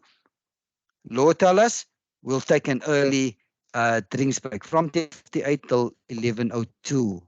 Let's say we didn't take an early drinks break because laws tell us, no, it must be at 11 o'clock. No, law is flexible. It's there to maximize play. So just imagine you had to take it at 11. Because it's 10:58, you couldn't take it. Now the new batter needs to come in, face one ball, and now you say over, time and drinks, and now you take a 4-minute drinks break. Again, you're not maximizing play. And then just lastly, they tell us intervals for drinks may not be taken during the last hour. And from point 3 up until 7, we spoke about adjusting our times for our drinks, our times for our lunches, our times for our tea. If you do adjust your times for your lunch, if you do come off early, you take an early lunch, or an early tea, please go to the scorers and inform them that we're taking an early lunch, or we're taking an early tea. Always keep the scorers informed. Tom, thank you so much. That is my portion for the evening. I'm now handing back over to you. Thank you very much, Abdullah. 1938 South African time. I think that's a 5-minute improvement from Monday. So we're heading in the right direction. Good evening once again to all the candidates. You will have noticed that I have now activated, or at least your microphone and camera are no longer deactivated. We're going to go into our question and answer session, and we're going to start with questions in the chat box. And once we're done with questions in the chat box, then we will go to the hands raised in the meeting, and then we shall answer the questions live. Can I please request that for the time being, you keep your microphones on mute so that we can hear each other without any background noise. So the first question this evening came from Sundaram. He says, one of my downloaded course material apologies, on my downloaded course material, some of the slides don't have the full content. It is slightly chopped off. Also, slides that had videos are missing the video. I tried downloading multiple times and have the same result. So Sundaram, I've never heard of that problem before. I asked in the chat box if anyone else has experienced that problem. Nobody seems to have experienced that problem. Then I asked you on the chat box which program you are using or what application you're using to view the presentation. Maybe that could be the source of your issues. I'm afraid I can't help you any further without finding out more from your side which program you are using. Moving on to the next question for the evening. Ruben K has a scenario for us. A right-handed bowler bowls from around the wicket, and it's a non-pitching full toss delivery, but it's legal, so it's not over waist height for the right-handed batter. If the ball passes near the return crease at the point of the wicket, or so in line with the stumps, but it has pitched outside of the pitch. Okay, so it's landed on the square or even on the outfield near the wicket keeper. So it's actually landed behind the stumps, but wide of the stumps. Abdullah, is that a no ball or a wide? We will deal with this later in the presentation, but I think you can give Ruben a quick answer to his scenario. So Ruben, we will go into this in detail in Law 21 that covers no ball. So when it comes to no ball, the ball needs to be pitched partially if it's off the pitch, and the pitch is 3.05 meters in length. So if it pitched partially or off the pitch, it is then a no ball. But the crease that will determine whether it's a no ball or a wide is the bowling crease, or the crease that the stumps are in. So now you need to ask yourself the question, and it looks like in your scenario, this ball pitched, let's say, on the grass, totally off the pitch. So you need to ask yourself the question, when it bounced, did it bounce before the bowling crease, the crease that the stumps are in, or did it bounce after the bowling crease? If your answer to the question is it bounced before the bowling crease, but it's off the pitch, it will then be a no ball. If it bounced off the pitch after the bowling crease, then it's going to be a wide. So your bowling crease, the crease that the stumps are in, that is your determining factor whether it's a wide or a no ball. You can work together as a team because from bowlers in umpire, it is difficult for you to judge whether it bounced before or after the bowling crease. You can have a glance at the strikers in umpire and just ask after or before the bowling crease, because that is going to determine which signal you make. So strikers in needs to be vigilant, needs to be awake at strikers in, because especially in limited over cricket, it has a big implication whether it's a wide or a no ball, because if it's a wide, it's just an extra ball. But if it's a no ball, we all know in 50 or 20 over cricket, what happens if it's a no ball? It's also a free hit. So that is your determining factor. Over, Tom. Thanks, Dula. Next question is from George. He asks, in the exam, is it okay to answer questions with feet and inches instead of meters and centimeters?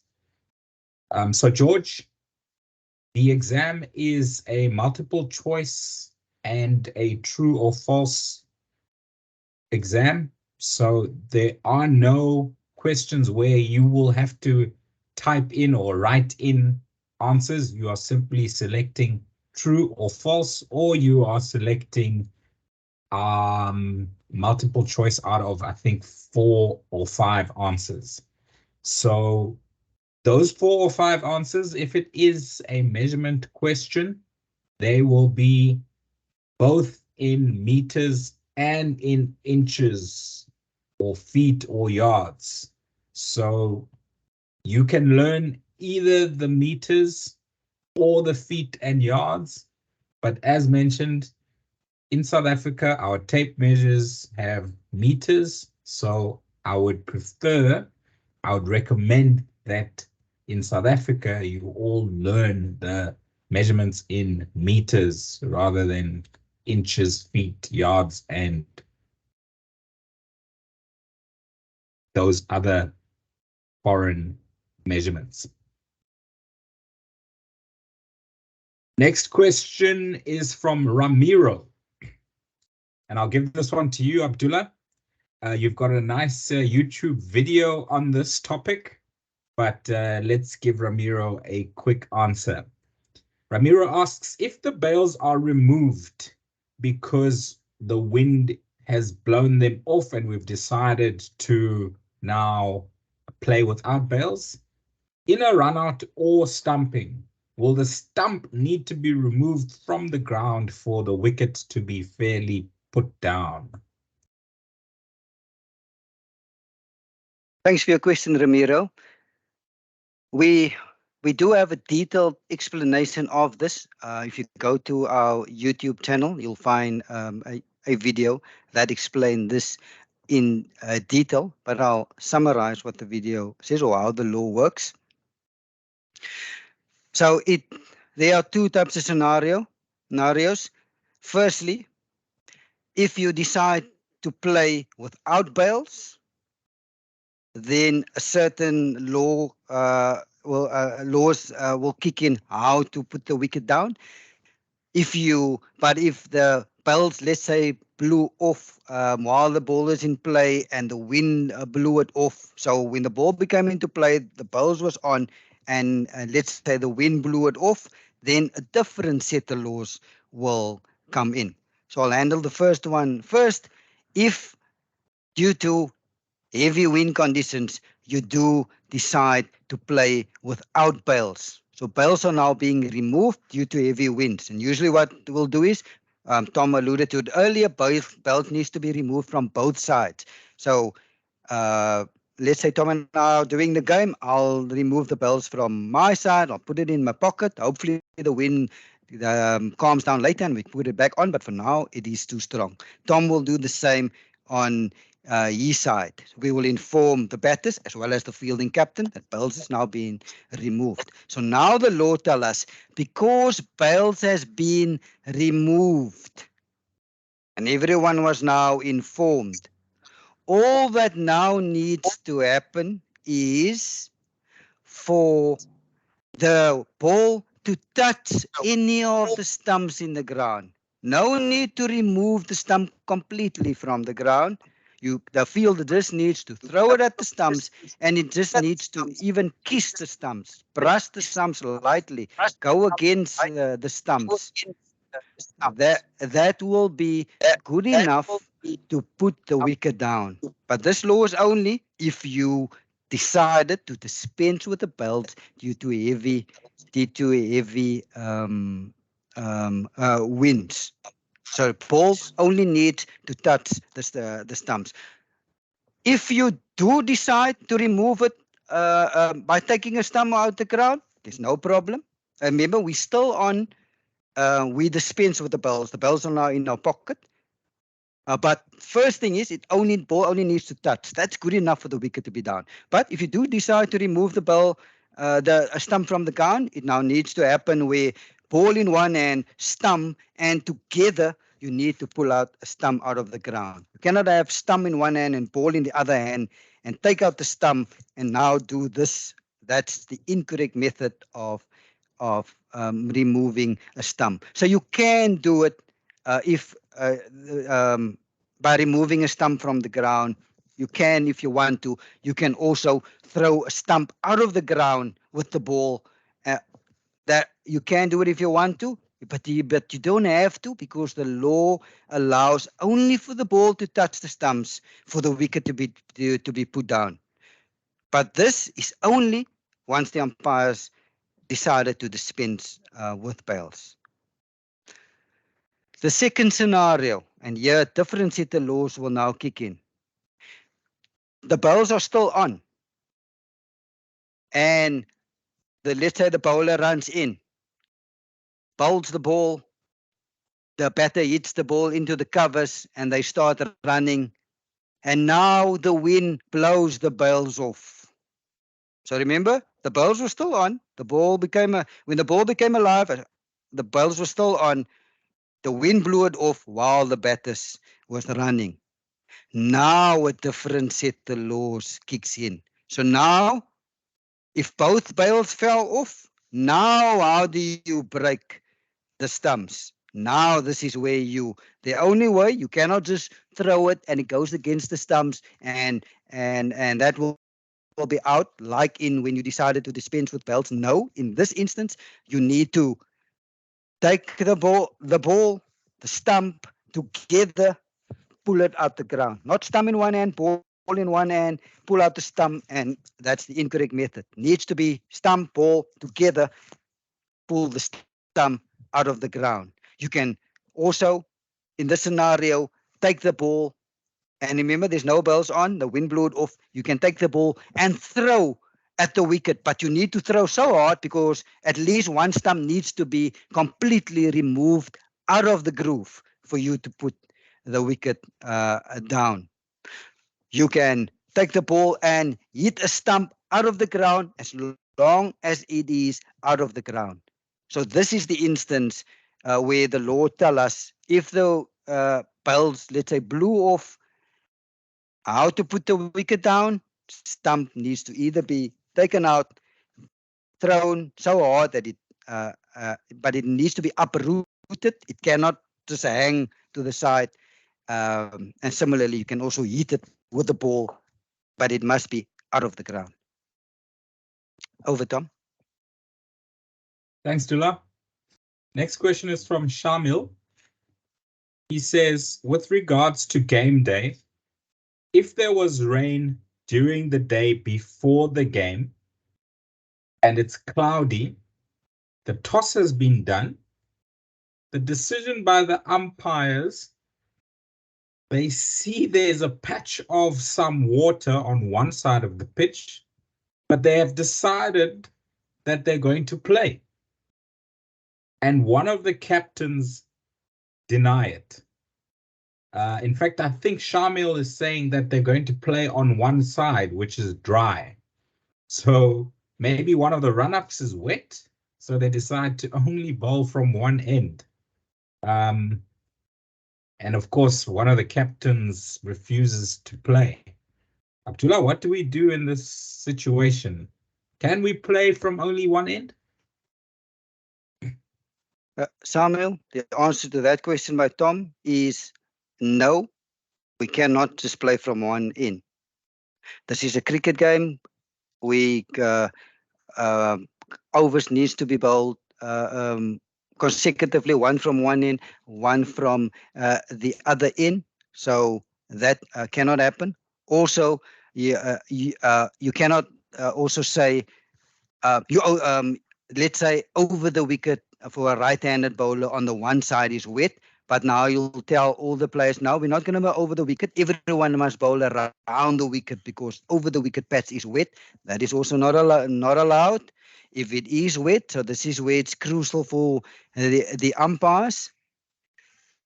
They need to inspect conditions. They need to monitor it. If the conditions are wet, if there's a wet pitch and it is not possible to play on it, they must not allow to play, to restart. They must let the weather, dry the pitch or whatever other methods it is to the ground staff can use to get the pads dry. Once that patch is dry and it's the pitch is now fit for play to start, then we will instruct the captains of both sides. Pitch is now dry. We will start, let's say, in 10, 20, or 30 minutes. So law does not allow to only bowl from one side, to only play from one end. Not allowed. Overs needs to be bowled consecutively, one from one side, one from the other side. Over, Tom. Thanks, Dula. We now move on to questions regarding rolling. Ashish asks, can local conditions give the umpires the right to disallow rolling? So we've said that rolling needs to start earliest 30 minutes before the scheduled or rescheduled start of play until it can start as late as 10 minutes before the scheduled or rescheduled start of play. So Ashish's question is, can the umpires disallow rolling altogether because of unsafe conditions or conditions that are not good for rolling? Dula? Ashish, no. The law gives the batting captain at the time the right to exercise the option of rolling. So if it's the start of day 2, you need to go to the batting captain. If they want rolling, you must allow the at the time batting captain the option to roll. Yeah, law allows it. Nothing we can do. You will have to allow it.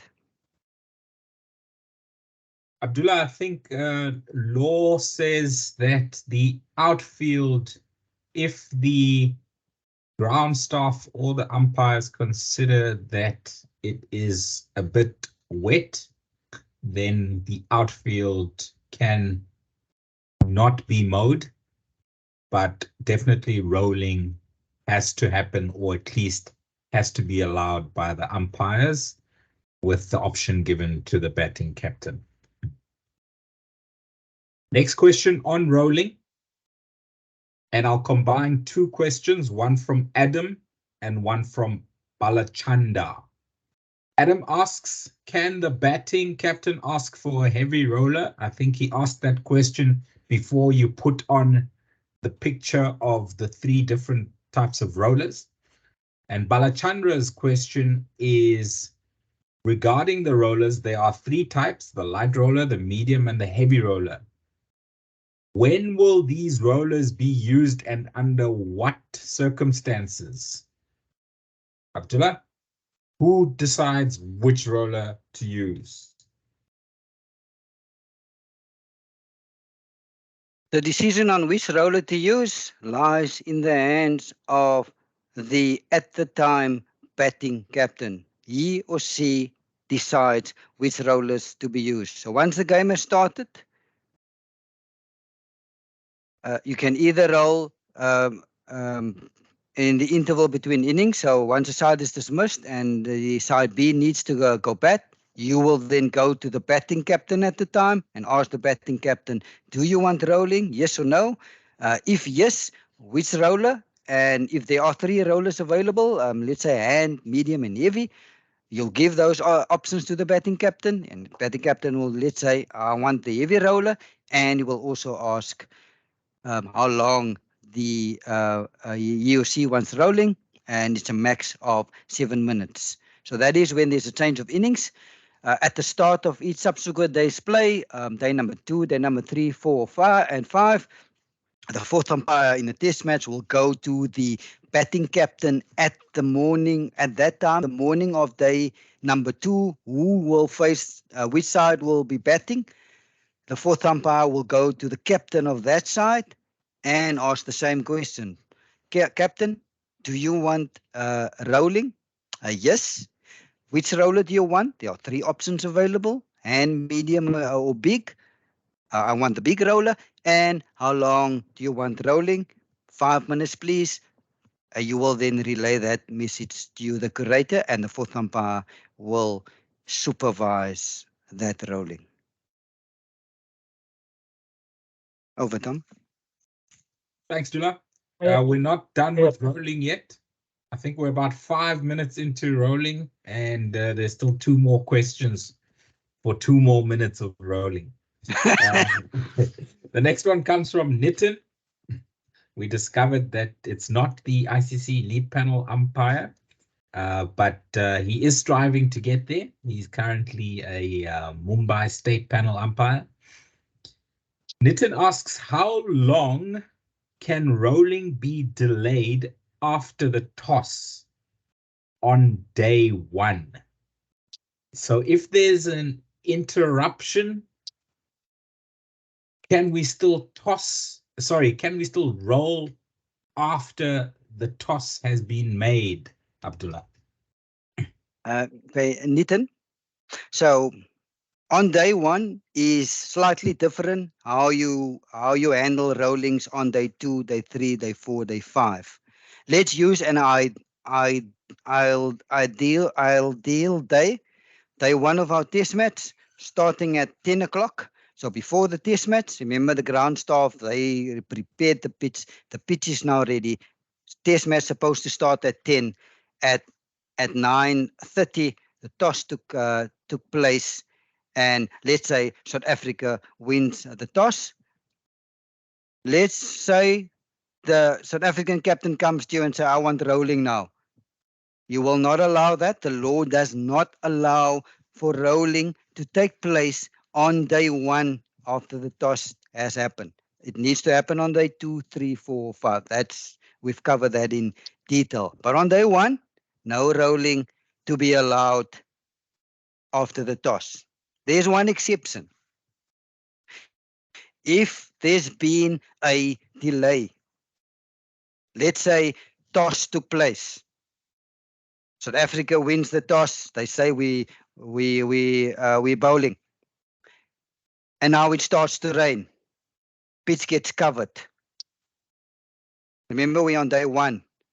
This is the only instance, because there's now been a delay, where the batting captain and South Africa winning the toss and sending, let's say, India into bat. The batting captain at the time, the Indian captain, then do have the option of rolling for not more than 7 minutes, and as the option of choosing which roller he or she wants. But this is the only instance. There needs to be a delay after the toss on day 1, and also the other criteria is the umpires needs to be satisfied that this delay change the condition of the pitch slightly, like we put the covers on. So these are usually, if you put the covers on, the umpires will allow the option, but it's still the prerogative of the umpires. If they think the delay cause slight difference to the pitch, they can allow it. Let's say the delay was a bit of smoke coming over the field, and it took, let's say, 15 minutes or 20 minutes for the smoke to clear. That smoke didn't have a significant impact on the pitch. The umpires can deny rolling. But just to summarize, yes, in the event that there is a delay, and if it rains on day 1 after the toss, pitch gets covered, the batting captain at the time then has the option of exercising rolling, in no other case.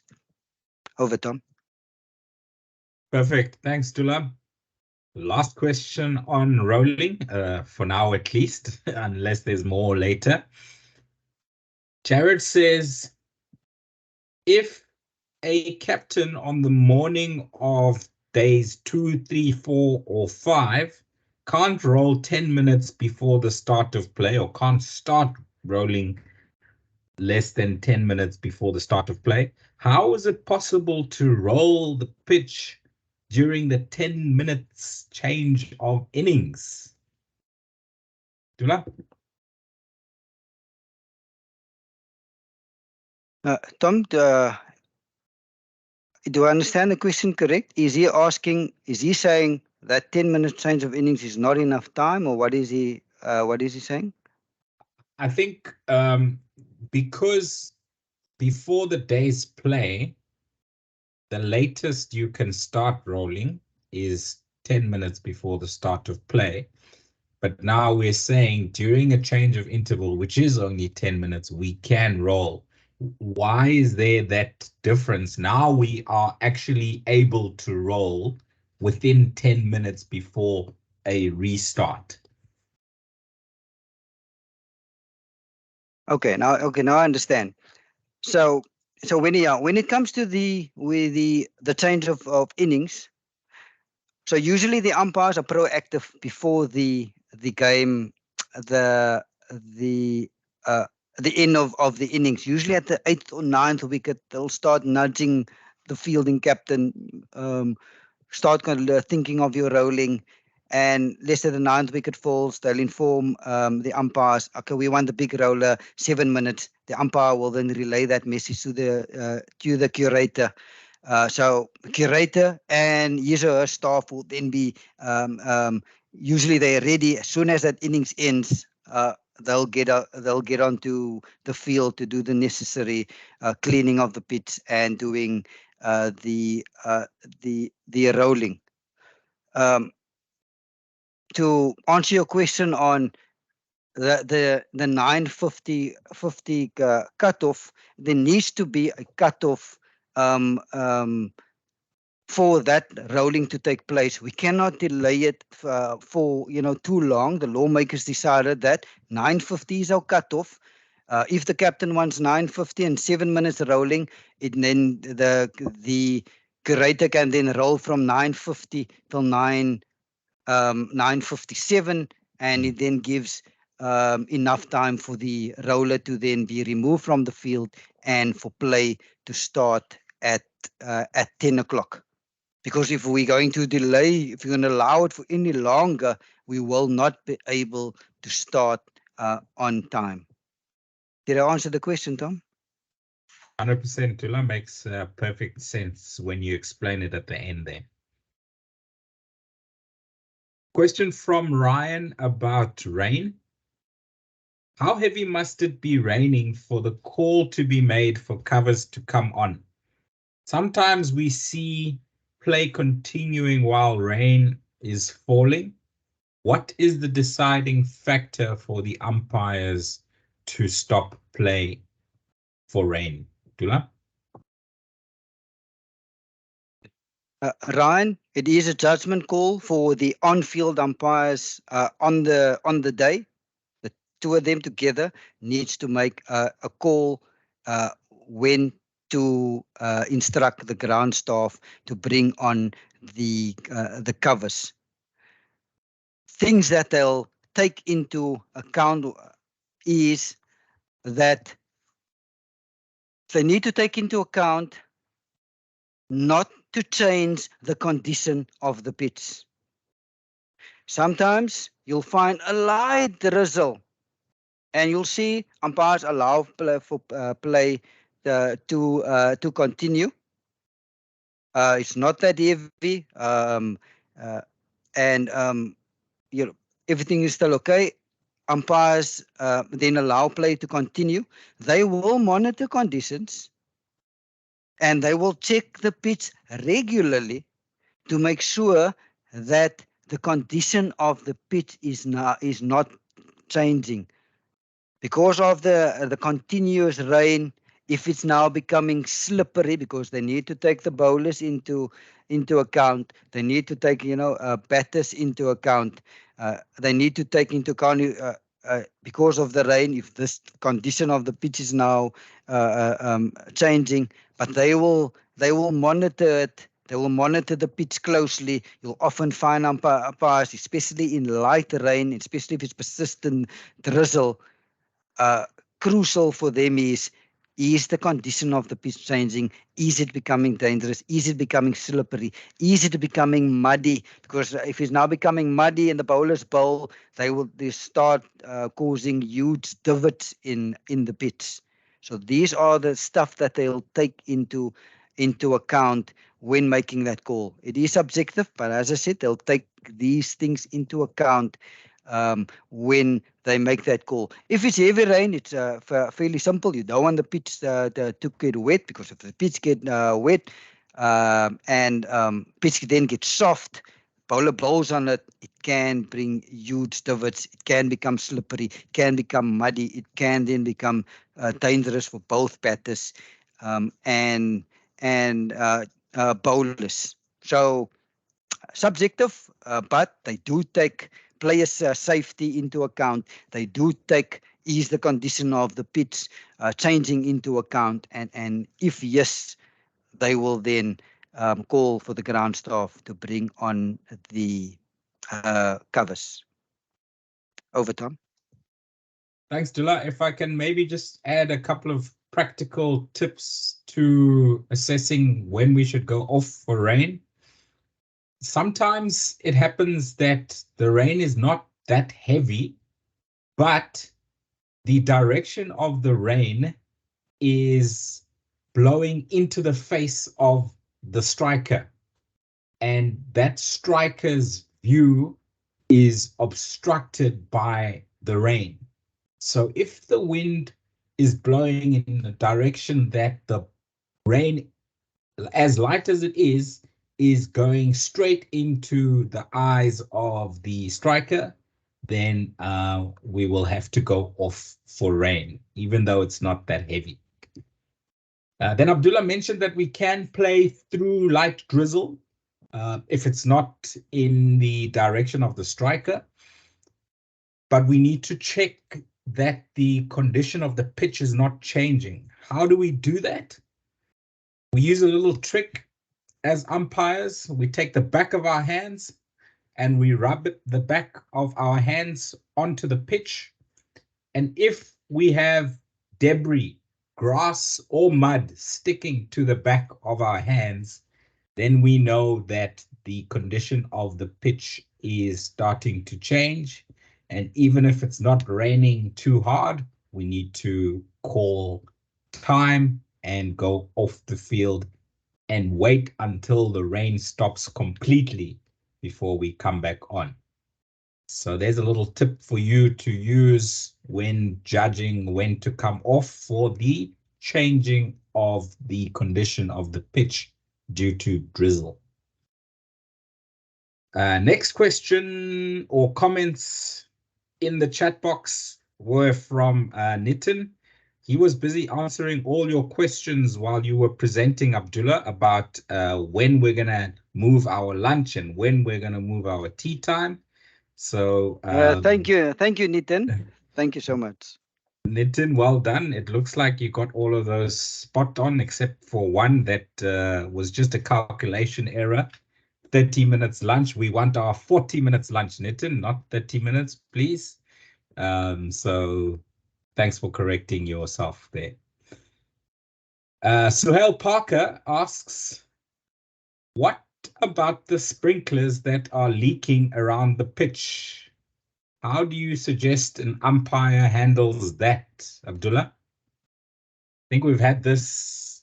He's referring to a match recently at United Cricket Club in Cape Town. So where were the sprinklers, and where was the water moving towards the pitch or in the bowlers' run-ups? Or so the sprinklers were not on, but there was a leak in the pipes. So it wasn't raining. It was a clear, sunny day, but there were wet patches all around the outfield because of leaks in the pipes of the sprinklers. So how do we approach that? And is there anything that us as umpires can do to make play possible in that scenario? yeah, so That's where we as umpires needs to, and we are the sole judges of the fitness of the field of play. So when you do your inspections, you need to be make that call. Is the outfield fit to play? Are the fielders allowed to move freely? Are there muddy patches in a lot of places? Can players roll over their ankles? It's a judgment call that the two umpires together needs to make when they do the inspection of the outfield. The answer to your question, if you do your inspections and you feel that player safety, players might be in danger, a lot of wet patches, a lot of muddy patches, they might go over their ankles. If you feel it's dangerous conditions, that's why you are the umpires or the sole judges. You then need to make that call. Um, if if it's not that bad, if and there are sawdust around or pulley around where we can cover those wet patches, you can use those type of materials, to cover it. And if and after covering it with let's say the sawdust, and then you feel then it is stable and play can start, then by all means you can start. But it is your judgment call, and you need to take player safety. That is a first priority. Take player safety into account. If it is too dangerous, you should not allow play to start to continue. If there's no sawdust available, you then need to let the natural elements, wind, sun, dry it. And once it's dry and stable and no more wet or muddy patches around, and you feel like play can start, then you can inform the captains to that play will start at let's say 11 o'clock. Over, Tom. Thanks, Dula. If I can maybe offer a couple of more practical tips when it comes to judging fitness of play in terms of the field. If there is any standing water on the field or on the pitch, it is not safe to play. If there is any mud on the field or in the inner ring or on the square or on the pitch, it is not fit to play. If the ground is so damp or soft that when a player tries to move, then the ground underneath him or her moves, then it is not fit for play. So there are some of the guidelines that you can use to judge whether an outfield, the square, and the pitch are fit for play. I hope that helps, Suhail. Next question is from Deepak. Deepak asks us to explain the Angelo Matthews timed out incident in the World Cup against Bangladesh. Deepak, this is definitely a huge talking point currently in cricket around the world. It was the first ever international incident of timed out. We will discuss it in detail in Law 40, which will be covered in lecture number 6. So please stay tuned for that and join us. I think it is the Tuesday, the 5th of December, if I'm not mistaken. And we will take as long as we need to. We will time ourselves out discussing Angelo Matthews's dismissal. Nitin asks if he can share an incident that happened to him yesterday. He was umpiring a T20 match.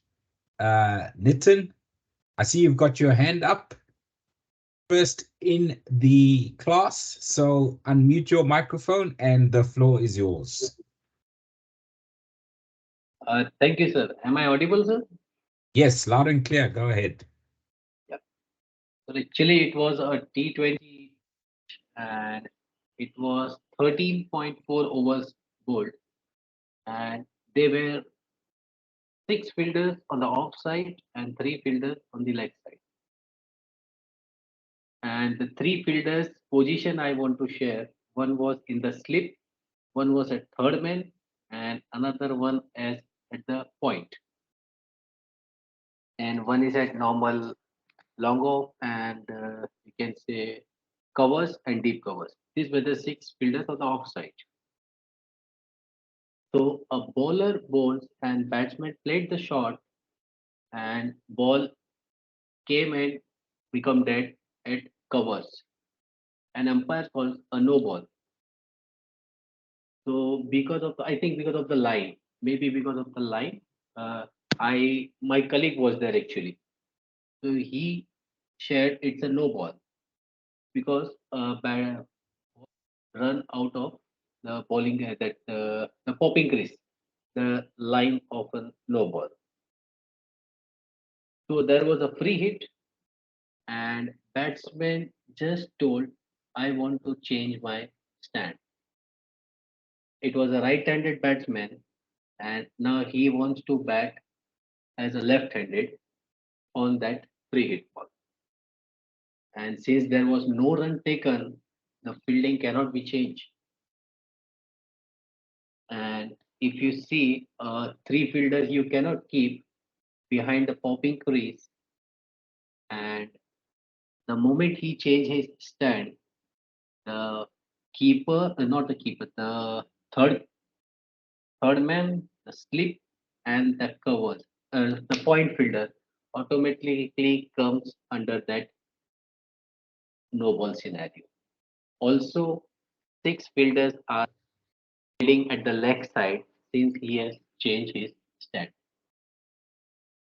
So that was the incident that happened. So I and colleague were discussing how to deal and go ahead with that. Since we cannot change the fielding being a no ball and no run has been taken and it's a free hit. That's a So great we did. Yes, sir. Please, That's please. a great scenario, Nitin. It's related to no ball and free hit, which is not covered in today's lecture, but it's fine. We will take that question. Abdullah, I think the key here is the fact that for the free hit, the striker changed his stance from right-hander to left-hander. So what happens now, and what can we allow and what can't we allow as umpires in terms of the field to change? Can I?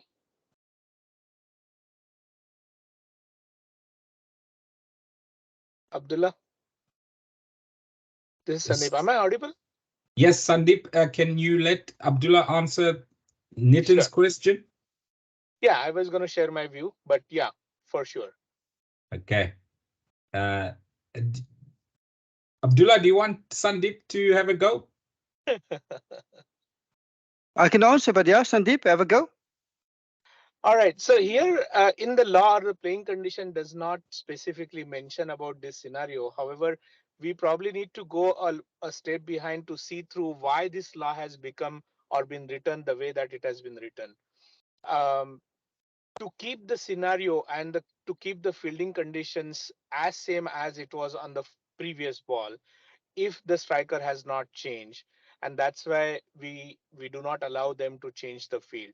However, in this circumstance, the batter has decided to change his guard from right hand to left hand, which means that the situation and the scenario is not the same as it was in the previous ball. That's the logic behind the playing condition or the law has been written. So, in my opinion, to deal with this situation, we should allow bowling team to change their field based on the change in the batter's stance. That's the logic behind that I'm thinking about. And what I would have probably done or do in this situation is to allow the fielding bowling team to change their stance. Yeah. Thank you, Sandeep. I did the same thing I took all the players who were at the offside at the same place to the leg side, and leg side players were shifted to the offside to deal with this scenario. I would leave it to the captain, the way that he wants to set up his field, rather than So we I say that yeah, you have to I change him didn't from change. right hand to Yeah, left I hand. didn't change the position. I kept the place where they were. Only the side I changed. The one who was standing at the sleep, he was at the sleep, but on the opposite side. I mean, I personally wouldn't have even done that. I let it give to the captain's decision where he wants to set up a field for the left hander, because that's in my opinion a change in stance for the batter. So he has to decide. That's my opinion, and that's Thank you, I probably Sandeep. would have handled. Thank you, Nitin. I think the ICC Almanac guides us, Abdullah. Please enlighten Sandeep and Nitin the exact treatment that the ICC allows for this scenario. Tom, they actually do not have a scenario that covers this exact example where there is a change of stance from a right to a left or vice versa by the batter. So it's not covered under in the almanac nor under the playing conditions, but you're going to have to allow the field to be changed.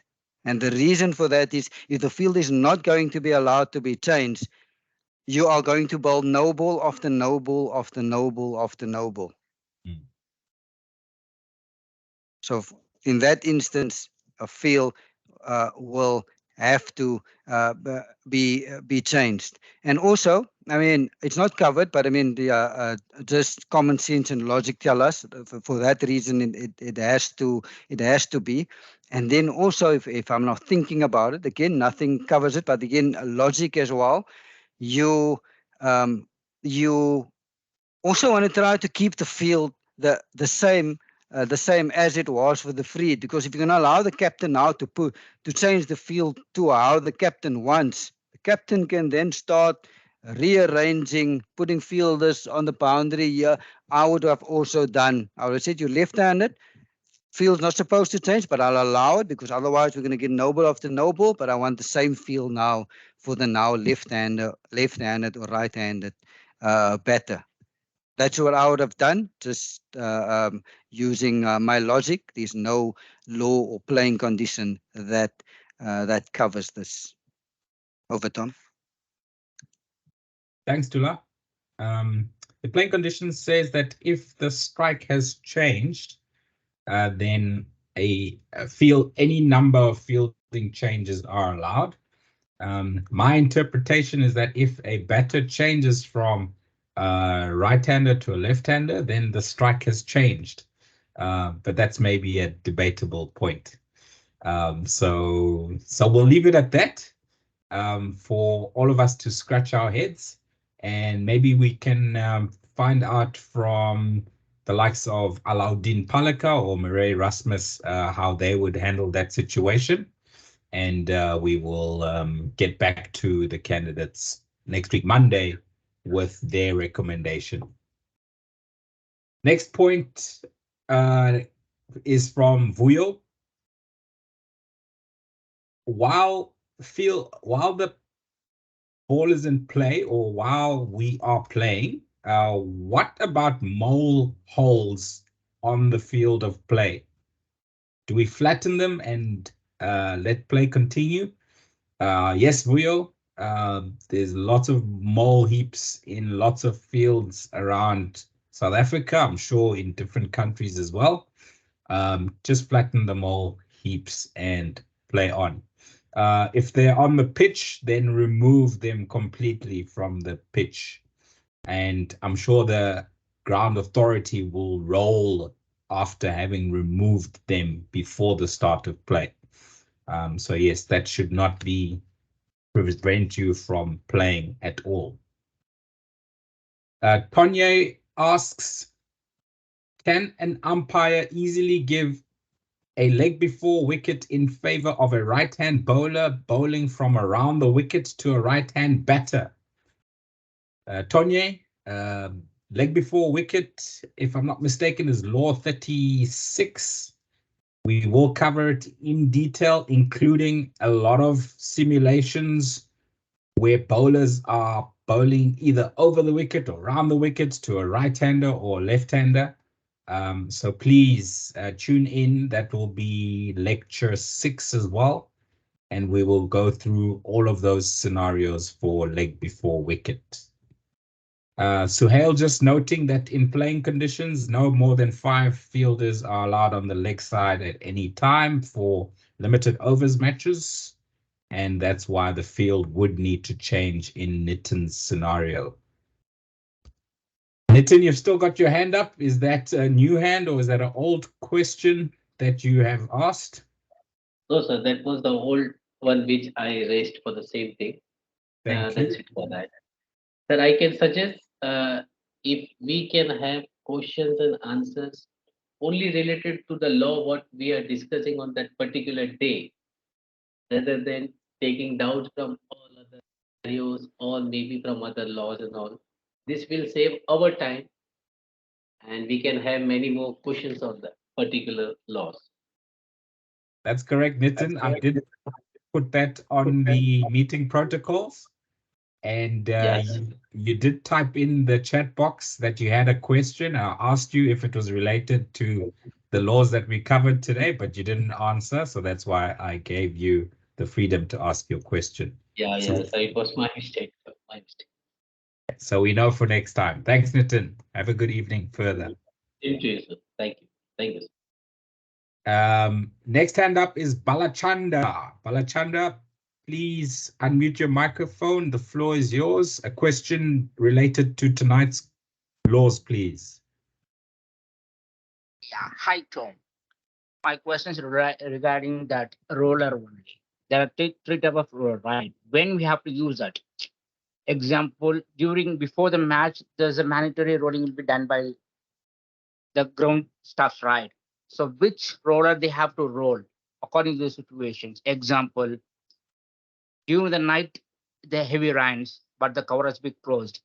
So next day morning, which roller the umpire will be suggested to roll, either heavy or medium or light. Is your question about rolling before the match starts, Balachanda? Yeah, exactly. Okay. Abdullah, who decides which roller is used before the match starts? We know that during the match, change of innings, or the morning of subsequent days, the batting captain decides which roller is going to be used. But what about before the first day's play? Before the match starts, it is up to the ground authority to prepare the pitch for the match. Umpires, captains has no say on which roller to use, how long to roll. It is up to the ground authority to prepare the match pitch for the game, and they can roll however long they feel like it. If they want to roll it on, let's say the game starts on a Monday, and if the Sunday they want to roll for 24 hours, they can actually roll it for 24 hours. Before the game starts, we got no authority. It is up to the ground authority to decide in terms of the preparation of the pitch, how they want to prepare the pitch and which rollers to use. But once the game has started, now the umpires monitor this, and it's the batting captains that decide the rollers if there are more than one roller available. Over, Tom. Thank you, Abdullah. Abdullah, my question is not like that. I'm not asking about the first day. I'm asking the regular days. The 5 days test, right? First day has been done, but second day morning, this ground stuff will be rolled, right? That they what roller the ground stuff will be taking to roll. Okay, so he's asking about subsequent days in a more-day match, Abdullah. Day 2, 3, 4, 5. You did cover it. If you can just repeat it for him, please. Yeah, no problem. So before the game starts, the fourth umpire will go to the curator and ask the curator how many rollers are available. And let's say, and I've shown pictures, let's say in our test match, there are 3 rollers available for this match. The hand roller, the medium roller, and the heavy roller. So on subsequent days, the fourth umpire will go to the captain of the batting side at the time. Let's use India and South Africa as an example. Let's say on the morning of day 2, India is currently batting. The fourth umpire will go to the captain of India and ask the captain of India, this is now the morning of day 2, do you want rolling? If yes, which roller? Because there are 3 options. Hand, medium, and heavy. And then for how long? It's up to a max of 7 minutes. The captain will then inform the fourth umpire, yes, I want rolling, I want the heavy roller, and I want it for 7 minutes. The fourth umpire will then relay that message to the curator, and the fourth umpire will supervise that rolling on the morning of day number 2. If the game starts at 10 o'clock, that rolling needs to, that 7 minutes rolling with the heavy roller needs to take place anytime between 9:30 and 9:50. Similarly, for day 3, day 4, and day 5, where the fourth umpire will go to the batting captain at the time, at the morning of day 5, whoever's batting at the time, the fourth umpire will go to the batting captain and ask the same questions. Do you want rolling? If yes, which roller? There are 3. And how long do you want rolling? And instruct the curator, and the same procedure will happen on day 4 and day number 5. Did I answer the question, Tom? 100%, Tula. Are you happy, Balachandra? Yeah, but the 5th day morning, the umpire is asking the batting captain to roll if necessary on it. That time the captain is saying, yeah, great, we need it. But they're suggesting to roll heavy. Already the 5th day, the pitch has been damaged too much, right? In this situation, the umpire will be allowed to roll heavy. Balachandra, the decision whether to roll is up to the captain, and he will decide, or she will decide, whether they want a heavy roller, a medium roller, or a light roller. It does not matter what the condition of the pitch is. They will always have the option of all the rollers available. Why I am asking, if is a heavy roller will roll, maybe have a chance take too much of damage of the pitch, right? That is a slightly advantage to the bowling team. They can be able to bowl. The crack will be extended. So the dangerous of the playing will be happened, right? That's not a way of safety for the player's side. Balachandra, the pitch is not going to get more dangerous by rolling. If anything, the pitch is just going to get lower and slower from rolling. So the captain of the batting side will always have the option to pick any roller that is available. If the pitch worsens in condition, then play will continue until the umpires decide that it is dangerous or unreasonable. But umpires will not at any point disallow the use of any roller. They will always give the option to the now batting captain to roll using any roller up to a maximum of 7 minutes. I hope that answers your question. Okay, thank you, Tom. Thank you, Abdullah. Thank you. Deepak asks, is there any other timing for this course on live lectures? Because I'm chasing with some other class. Deepak, all our lectures are from 6 p.m.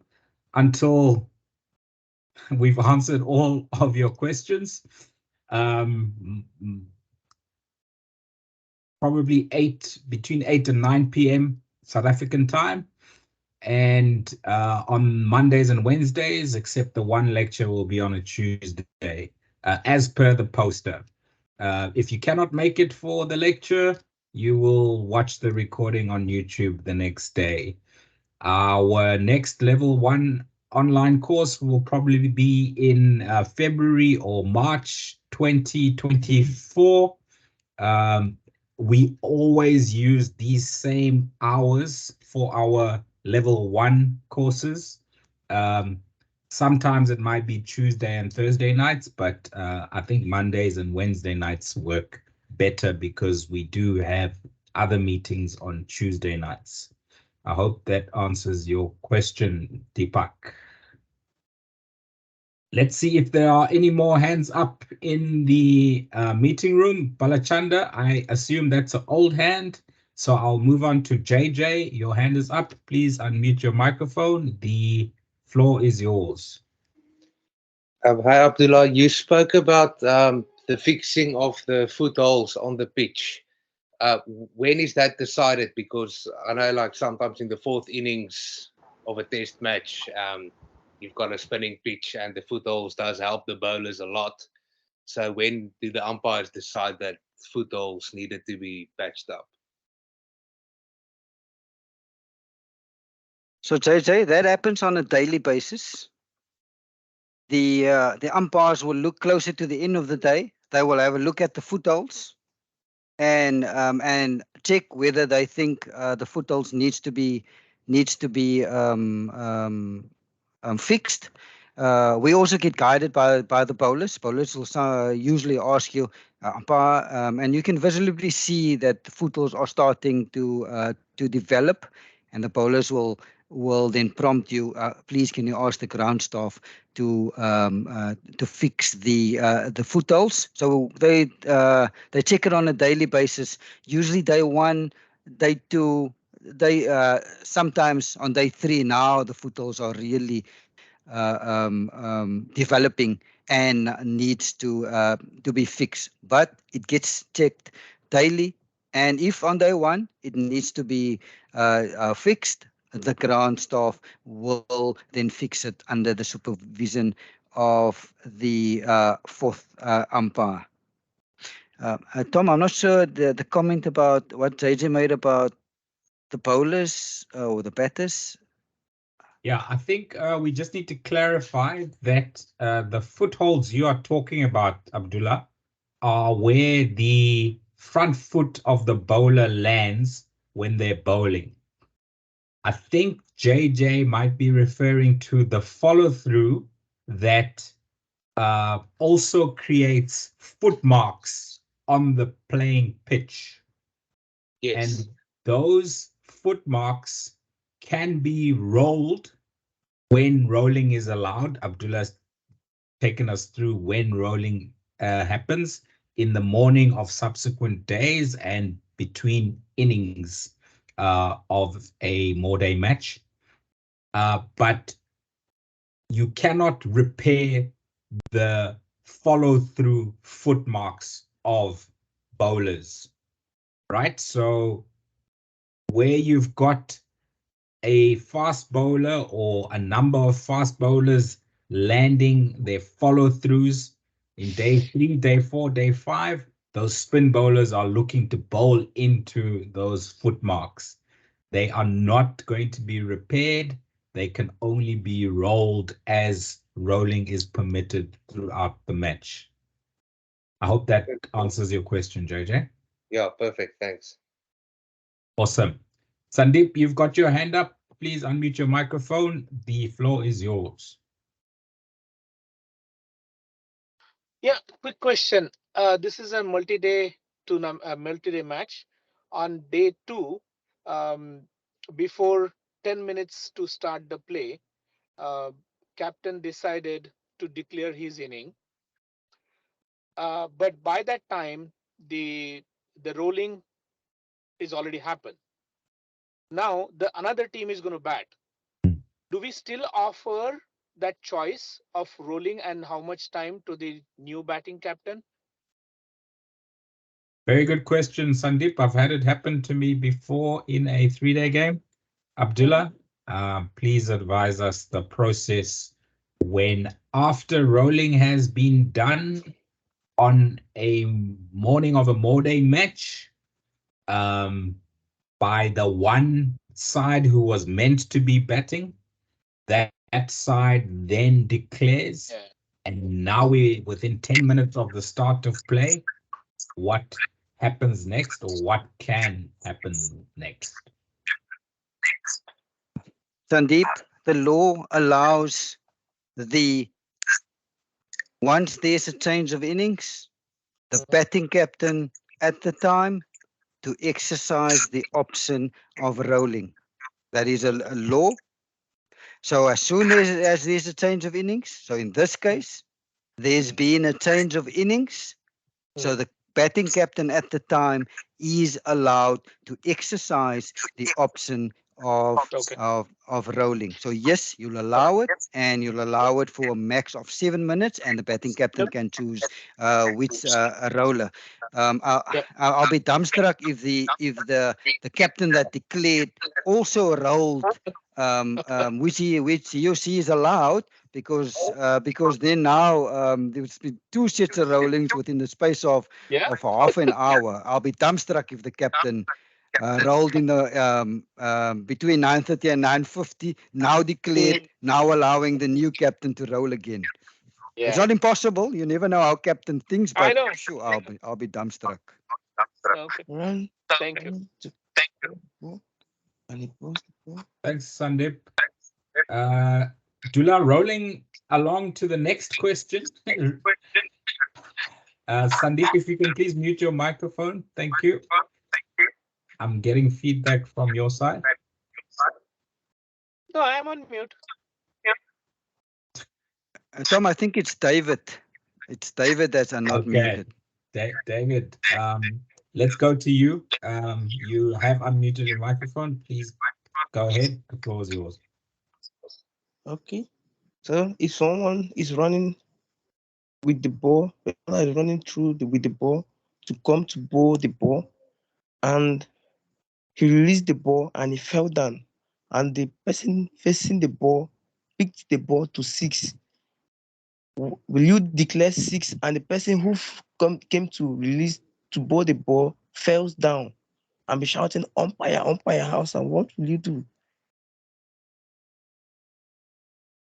David, if the ball is delivered and it lands on the pitch, it is in play and it can be hit for 6, and we will signal 6 after it crosses the boundary on the full.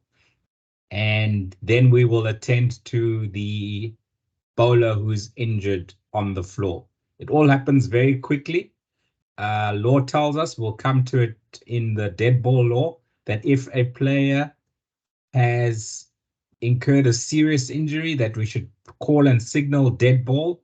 But I think if that ball is hit for 6, we will be looking at the ball, watching it go over the boundary for 6, signal 6, and then we will look at the bowler to attend to his or her injury. Okay. I hope that answers your question, David. Yes, you have answered it. Thank you. Great stuff. But Mata asks in the chat box, from the discussion, you will know that it is the call of the captain for the pitch to be rolled. I think we have ascertained that. Thank you, Fatmata. And Deepak was also answering David's question about the 6. That is all the questions in the chat box. Those are all the hands in the meeting room dealt with. Thank you very much for your attendance and your interaction. This meeting has been recorded and will be uploaded onto our YouTube channel by tomorrow morning. I will send out the link 9 a.m. South African time latest. Have a good evening further. We will reconvene on Monday, and there will be a new link which I will send out on Sunday. Have a great week until then. Thank you and good night. Good night, everyone. Have a good week. Looking forward to seeing you next week.